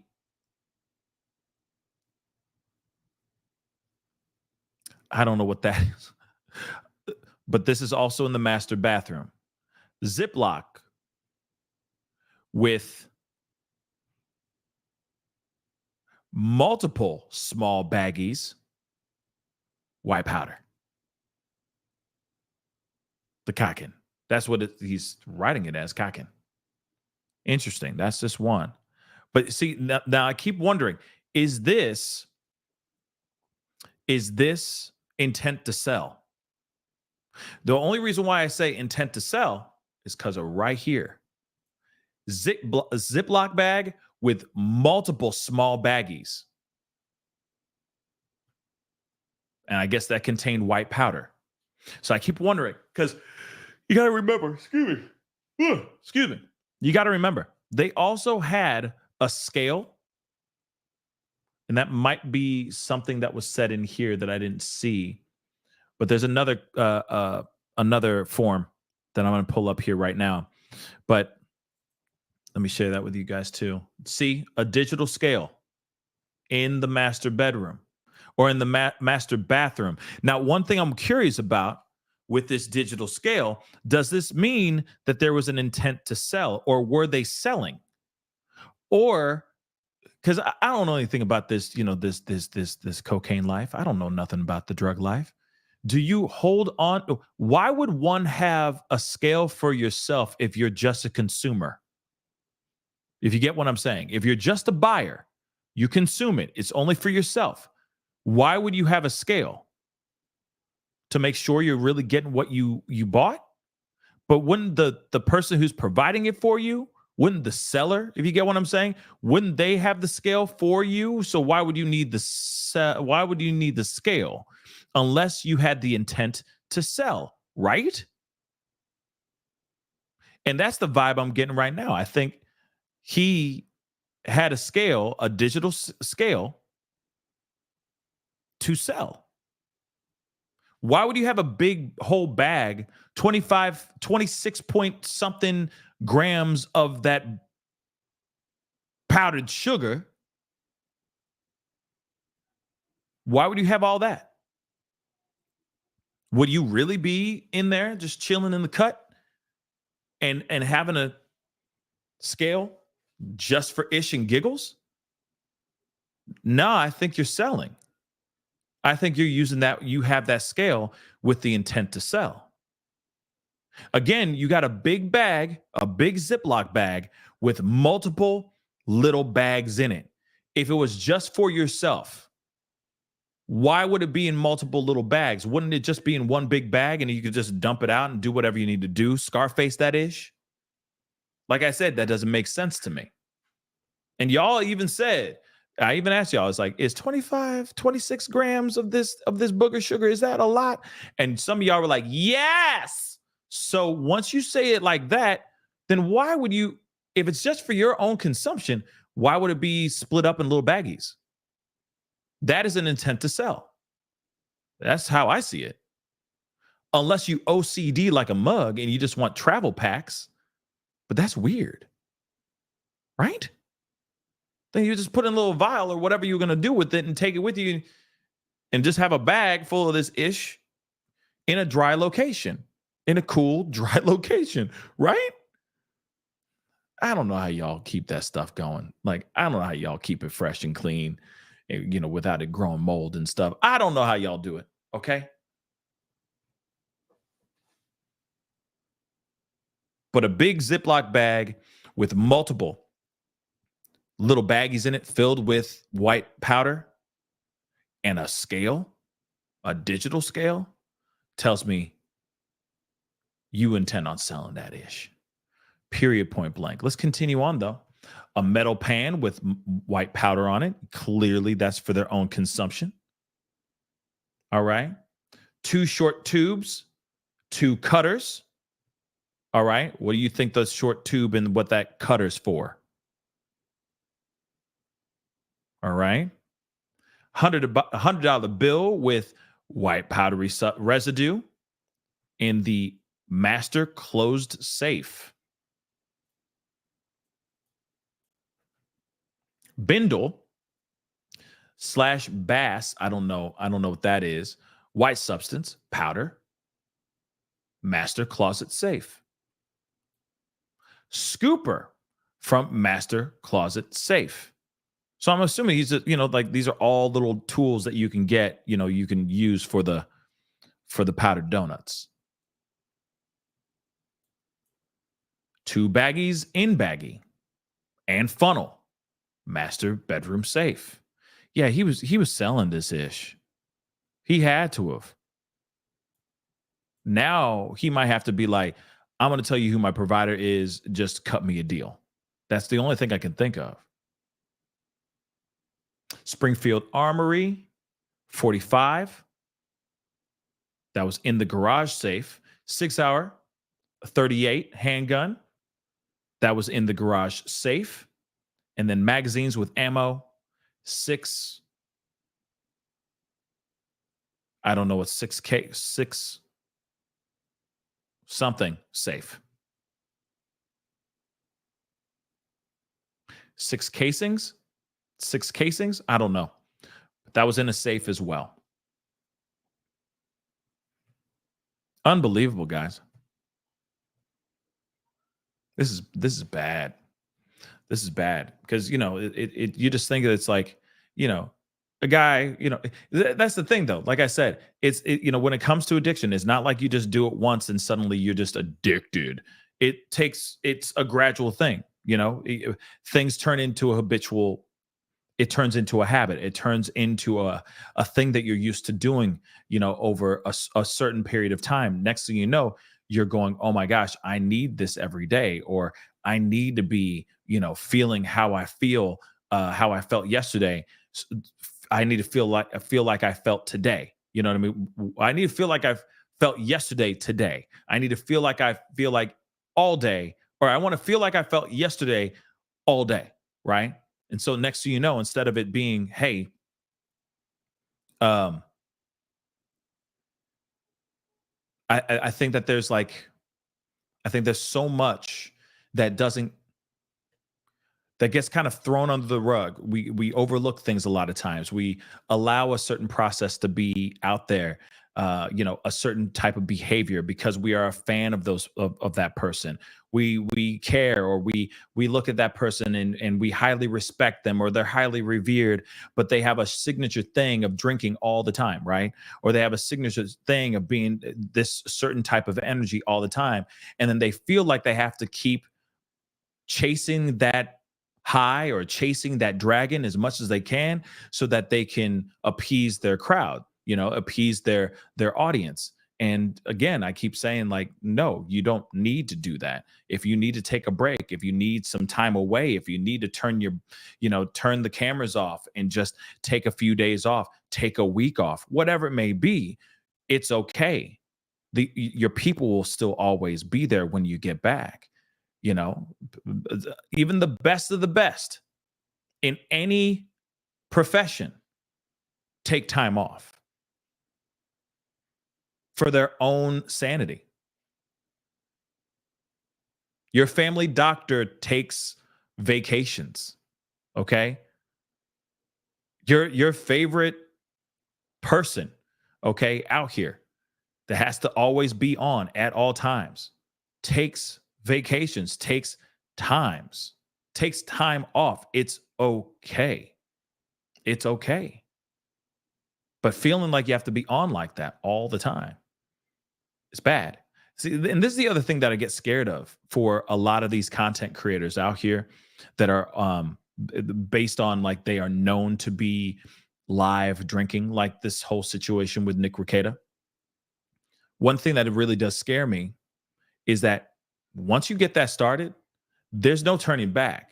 People are going to want to share that drink with you, right? They're going to want to share that moment with you, or whatever it is. If you've based your show around you drinking a cocktail and you're doing these shows 5 to 7 times a week, man, that's a lot of drinking. That's a whole lot of drinking. And I think that there's a certain level of boundaries that need to be set so that you can keep your sobriety and so that you're not drinking yourself into an absolute mess. I am quite curious how this all went down the way it went, because I'm just so curious about it, because it is very wild and this is very heartbreaking, because at the end of the day, we all need to be better for ourselves, and we all need to be self-aware of when enough is enough, or when one is enough, or when you don't need something at all that day. I don't want to have a drink. And that should be respected, right? But I think there's a lot of ego. I think there's a lot of stress that comes with this job sometimes, especially if you're going through crazy amounts of lawsuits like this particular gentleman has been going through. There's been some crazy lawsuits he's gone through. It's pretty wild. But at some point you got to realize, all right, it's time to slow things down, or it's, hey, I got 5 kids I got to take care of. Yes, this is a great stream of income. I still am a lawyer. I'm still a practicing lawyer out here in these streets. There's a certain image to uphold. It's your reputation on the line. You could lose your license. You can lose the ability to defend or prosecute. Do what you love. I mean, it's a scary thing, and you got to be very careful out here. And don't get me wrong, nobody's perfect. I ain't sitting here saying that I'm not here to bash him at all in that regard.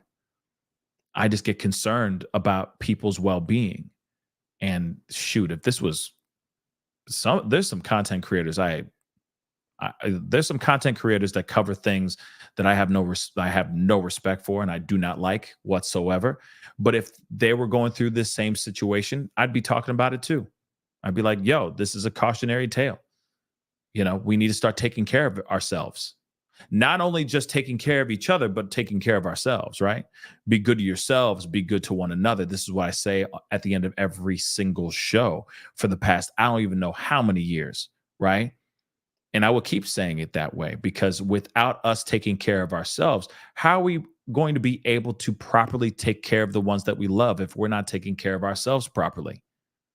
Now, whatever's going on with him internally, again, like I said, I don't agree with his politics. I don't agree with how he addresses certain things, but he is also still a human being, and I still care for this person to get his stuff together.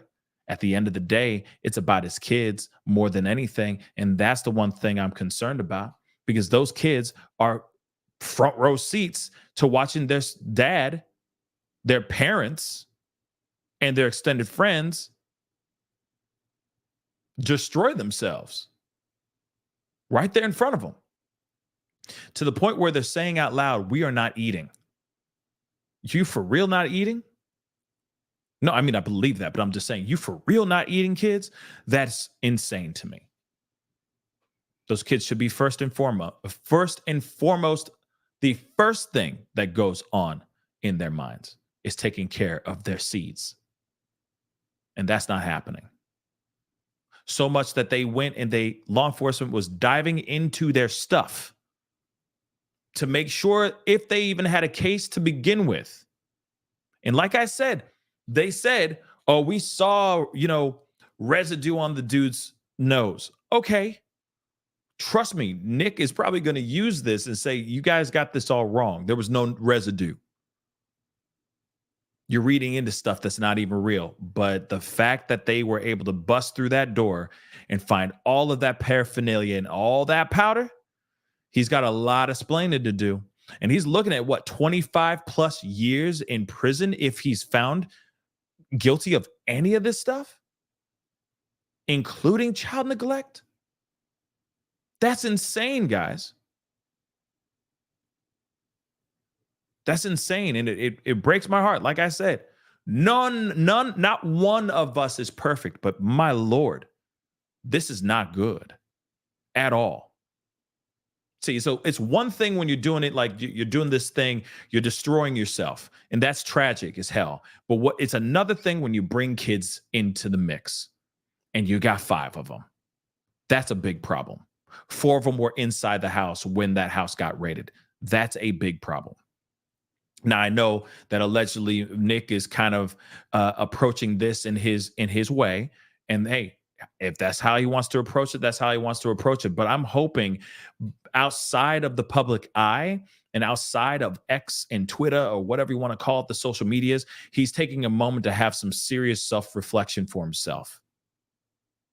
That's what I'm praying for, because this is bad. And when you get kids involved, that's when it turns into a huge problem. And that's when I keep wondering, what is going to happen with his platform? Is he going to be able to bounce back? Is he going to be able to make more content after this? Or are these platforms going to be like, we can't allow this because of the content that you put out, because of what you're being accused of? We can't be behind that. You see what I'm saying? Now even more things are getting destroyed because of poor choices. It's not only your reputation, it's not only your career, it's your children. It's all these things that are all going down at the wayside because of not thinking things all the way through, or getting so lost in the sauce, literally and metaphorically speaking, that you're forgetting what's the most important things in your life. It's those kids that look up to you. It's not being able to have, meetings in your bedroom with multiple people and going crazy and all that. Trust me, I get it. We all go through the midlife crisis at some point in our lives, but it doesn't have to be like that. It really doesn't. I think that there's a better way to get things done and a better way to take care of yourself and a better way to balance everything. It may not be easy, but you got to figure that stuff out. That's just the unfortunate part of it all. Okay, now I want to share this with you guys because I want to show you guys a little bit of this video. I said I wasn't going to do it, but now I'm like, nah, I'm going to show a little bit of it. I'm not showing the whole thing. I'm just showing the very beginning of this video, because the very beginning of this video I think is pretty crazy. Allegedly, this man is live. He is live on his show. He is talking to somebody. He is definitely talking to somebody in the very beginning. And I'm going to stop it right there. But it seems as if he is having a conversation with somebody who was, I guess, under the table, if you get what I'm saying. It is pretty wild, but this is one of the last clips that was out here. And like I said, I'm only going to play a few seconds of it. But I just wanted you guys to get a better idea of where he was at mentally before his house was raided and he was arrested along with other people. So let's take a look at this quickly. All right. Let me unmute this real quick. Pretty crazy stuff.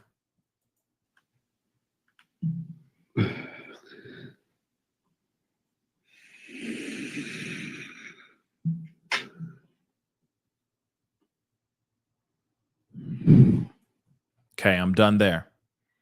All right, that's quick.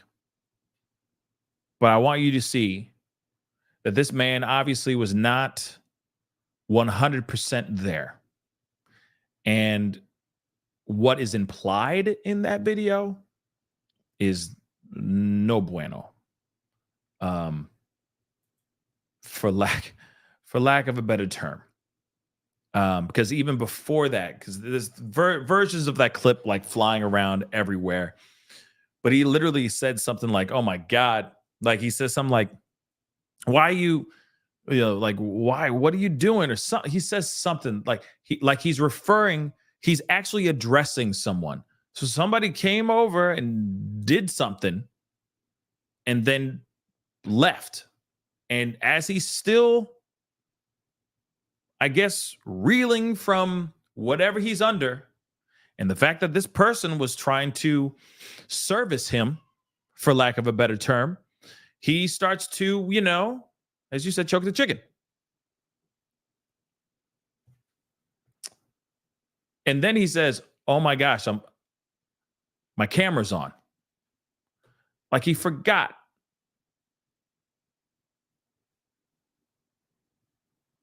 Like he forgot that his camera, he forgot he was live. Like I said, it's not good. Okay? It's not good at all.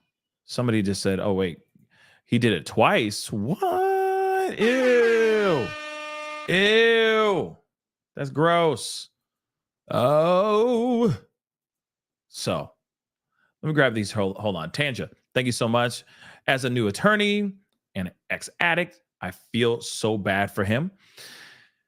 He must be in real mental pain to do this, from the Netherlands. Thank you so much. I appreciate that. Also, she says here too, I need to go. I have my first trial Monday. Have a great night. Hey, good luck. Break a leg if that's what you say with to lawyers. Break a leg or good luck. Either one. Kick some ass. Objection, hearsay, whichever one. But you know what I'm talking about. Hopefully you kick butt. Mimi, thank you so much. Hi fam. Hope all good. Yes, all is good today. You know what I mean? All is good today. But yes, he's there. Apparently he tried to do this and, he's sitting there like, ribbing it out. You know what I mean? And yeah, and that's what was on his lives. It's no bueno. And a lot of people in LawTube world and a lot of conservative content creators have been talking about this quite a bit because they're all going, "Oh man, they're all, oh man." And trust me, I get it. It's terrible. But, a lot of them are upset. Like, "You are the chosen one." You know what I mean? And it's not happening now because he done mucked it up. I'm sorry. He mucked it up. That it's bad. We talking about the kids, man. We talking about the kids. All right. We ain't talking about like my main concern and my main focus is that the kids are involved in this ish. Okay. Whether we want to admit that or not, the kids are involved. And there were a bunch of kids at the house when all this went down. And again, I keep thinking that there's more to this than just there's more going on here. And the fact that there's so much possession, if that makes any sense, there's a scale, there's a Ziploc bag with a bunch of other Ziploc bags in there, okay, is not good. Now, Pretzel just said Rekeita Law is still a channel. And if the platforms are still cool with that and all that, by all means, I'm not trying to take him down. Hell to the no. But, the fact that there was some sort of use, I'm wondering if there's going to be any repercussions on that end too. I'm also wondering if he's going to be coming out and speaking, right? Addressing any of this stuff, because I'm sure a lot of people are wanting to know what's up, right? Let's see. Hold on, guys. I'm just looking something up really quick.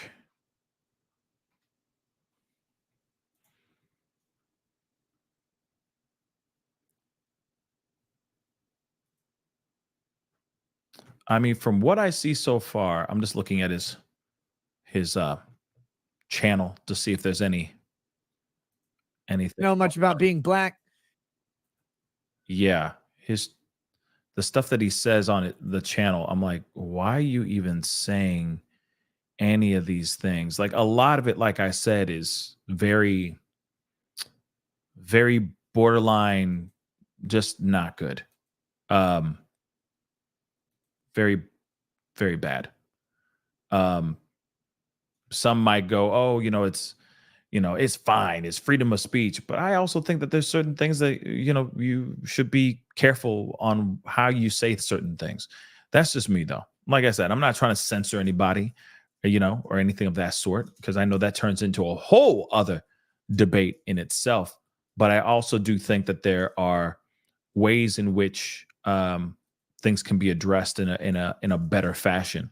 And like I said, there's just jokes that I think come out that are just feel like could be a little bit better, but that's just me.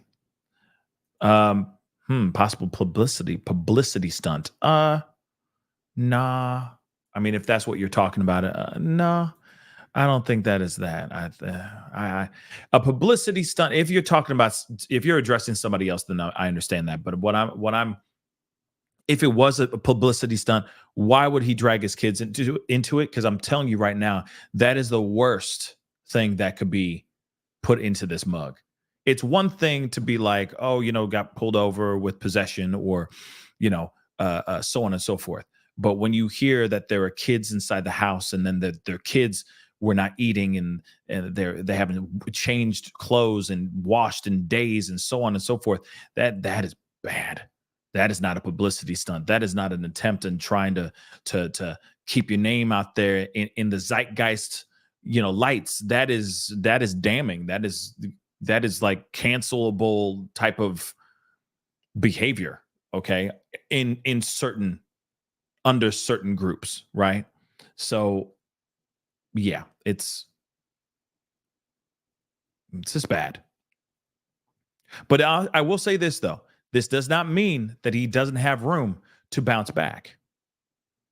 Like I said, this does not mean that his career is over.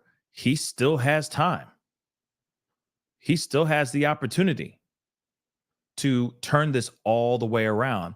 And I think it's interesting that why anybody would ever look at this and try to,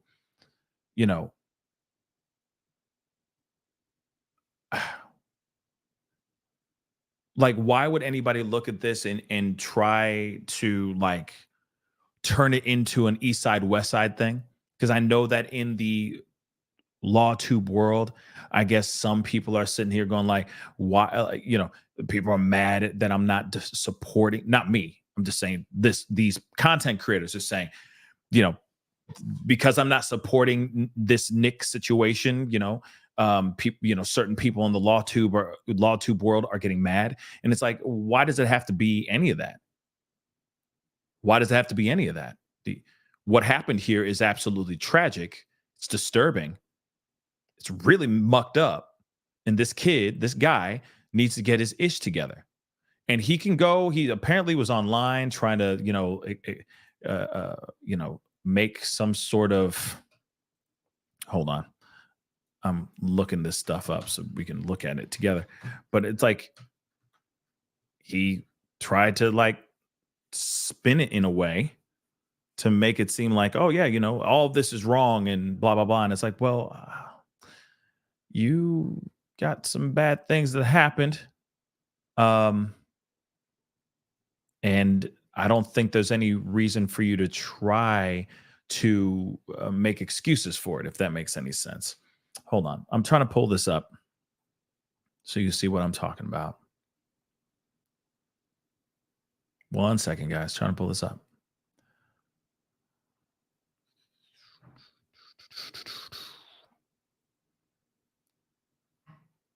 Oh. Well, I guess there was a post that he put up that now no longer exists. But for, a second there, he tried to come off some type of way like this is unfazing him. And it's like that it's not phasing him. And I'm sitting there going like, no, this should phase you. This is if anything, a massive, not even a wake-up call. Like, I feel like there should have been a wake-up call a long time ago. But hey, if this is your wake-up call, if this is how you're being woken up, then it is what it is, you know? But for me, I just hope that he gets this thing figured out, because it's not good. And like I said, for people to be out here trying to defend him, defend what has happened, I think it's reckless. Some people do wrong. Some people make mistakes. And I think there needs to be a realization of that, and just let it be what it is, and open up the doors, let him get out there, figure his stuff out, so that he can come back and go, hey, you know what? I made some mistakes. I've learned from them. I ain't never going to do that again. I'm working on it. I'm getting therapy. He could do the Diddy. I'm going to therapy. I'm going to rehab, and I'm talking to TD Jakes. I mean, I'm now having a relationship with God. All right. All he needs to do is do that, and he'd be Gucci. At least I think. But at the end of the day, I hope he starts to realize that some mistakes were seriously made. And now the problem is that if things go down the route that they may go down, he might have to fight to get his kids back. And that's heartbreaking here too. Carbonax, thank you so much. A LawTuber, I know Nick better than any of you random online people. Me, Ted Bundy's friend, probably thought the same. No, no kidding. But like I said, there's so many people out here that are like trying to fight this situation. And I'm like, why are you fighting it? He got caught. He was inebriated. There was a crap ton of stuff in his house. Possession and the intent. The kids are allegedly saying that they weren't eating, and they haven't bathed or changed clothes in days. I mean, you can't fight that. You can't change that. You can't look at that and go, well, maybe it was the wind. No, it's not the wind. That's neglect. That's absolute neglect. And that's heartbreaking. Okay?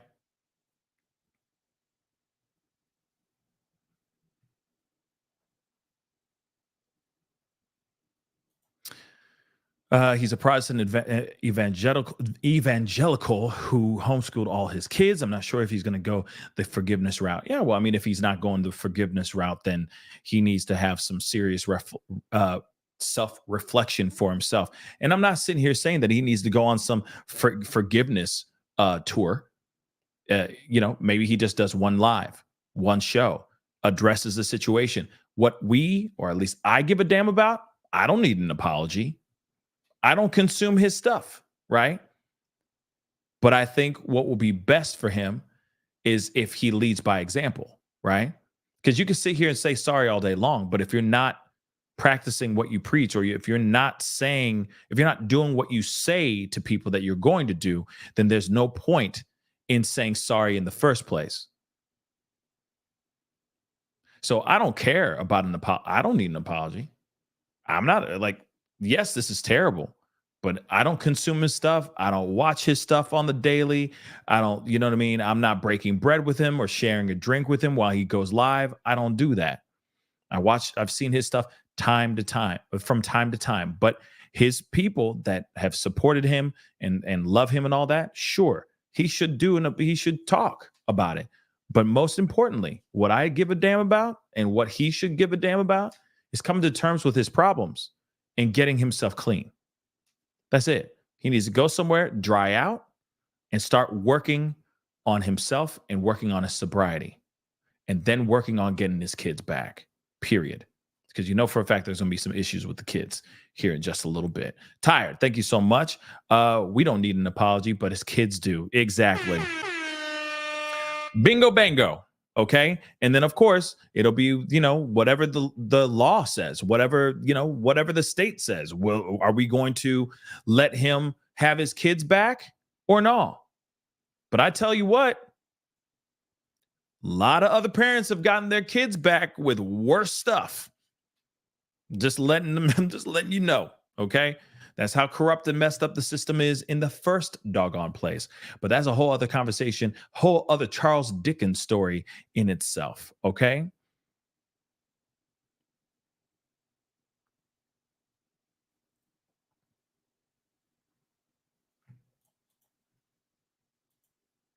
But yeah. So anyway, guys, again, I keep saying life is hard. Life is not easy. And sometimes when it's really good, sometimes you forget that you need to start taking care of yourself or focusing on the things that keep you on the straight and narrow, because sometimes ego comes into play. Sometimes you think, hey, I'm untouchable. I can do whatever the hell I want. I can say what I want. I'm getting monies. And I got all these people that want to listen to what I have to say every single day, so on and so forth. The ego is an amazing and a terrible thing all at the same doggone time. And if you don't know how to harness it and you don't know how to control it, it can be extremely detrimental, not only to your family, to your friends, to the work or the career that you are pursuing, but it can also be absolutely detrimental to your health. And we're seeing it right here. Again, it's a cautionary tale. There are plenty of people that have found extreme success and had flown way too close to the sun only to get burned and come crashing down. Now, I'm going to say this. Nick has an opportunity to turn this all around. He does. He needs to do it in the best and most diplomatic way he can possibly do it. Him coming out with his ego, him coming out like a jerk, him trying to say like he's untouchable. No, you are touchable. You just got touched. In fact, all your family got touched. They all got touched by the addiction, by the copious amounts of powder in your home, by the neglect and all of that. Why? Why the neglect? Don't know. That's something he's going to need to figure out for himself. But at the end of the day, he needs time to sit down and really reflect on himself and really reflect on his wife as well. Because obviously they're enabling each other.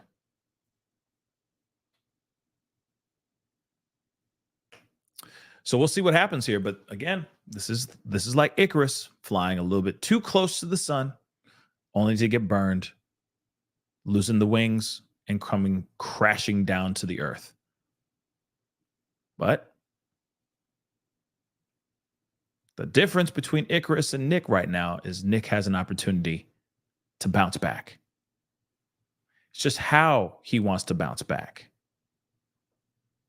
It really is. But I don't think he's thinking in his sober mind right now. So I think he needs to, like I said before, sober up and then think. But he can't do this if he's still under the influence. There's no way you can do this with an alcohol or cocaine-addled mind. There's no way. So hopefully he'll talk to people. He'll be real. He'll come to terms with his stuff. He'll find sobriety. He'll find the help that he needs, and he can be a beacon.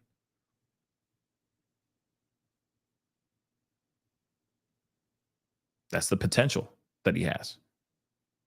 But it's up to him at the end of the day. It really is up to him.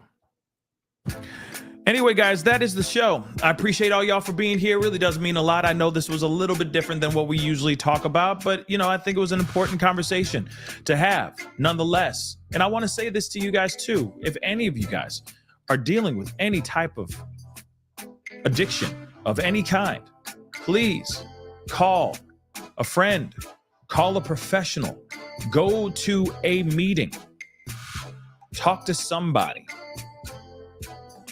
and start getting clean right now. Okay? But I will be on a little bit later on this evening or a little bit later on this afternoon. So just be on the lookout for that. Just letting you guys know. All right. But please do me a favor, hit that like button down below, because there's some other stuff, some other cases we have talked about that I want to bring back, talk about those things, get some updates to you guys and all that. So please do me a favor, hit that like button down below. Don't forget to hit that reaction button if you're watching on other platforms. If you're watching on those other platforms, hit that follow button. Facebook, Xbox, X, Twitter, TikTok, Instagram. Go hit those follow buttons over there. If you're watching on YouTube, don't forget to crush that subscribe button, please, and thank you. All right. And of course, if you want to support the channel like a lot of you guys just did by sharing, by buying and gifting other people memberships, hey, there's still an opportunity for you guys to hit that join button down below, become a member of the family. That'll be greatly appreciated. Of course, do not forget to hit that join on my Patreon, patreon.com/the Pascal Show. It's in the ticker going that way as we speak right underneath me.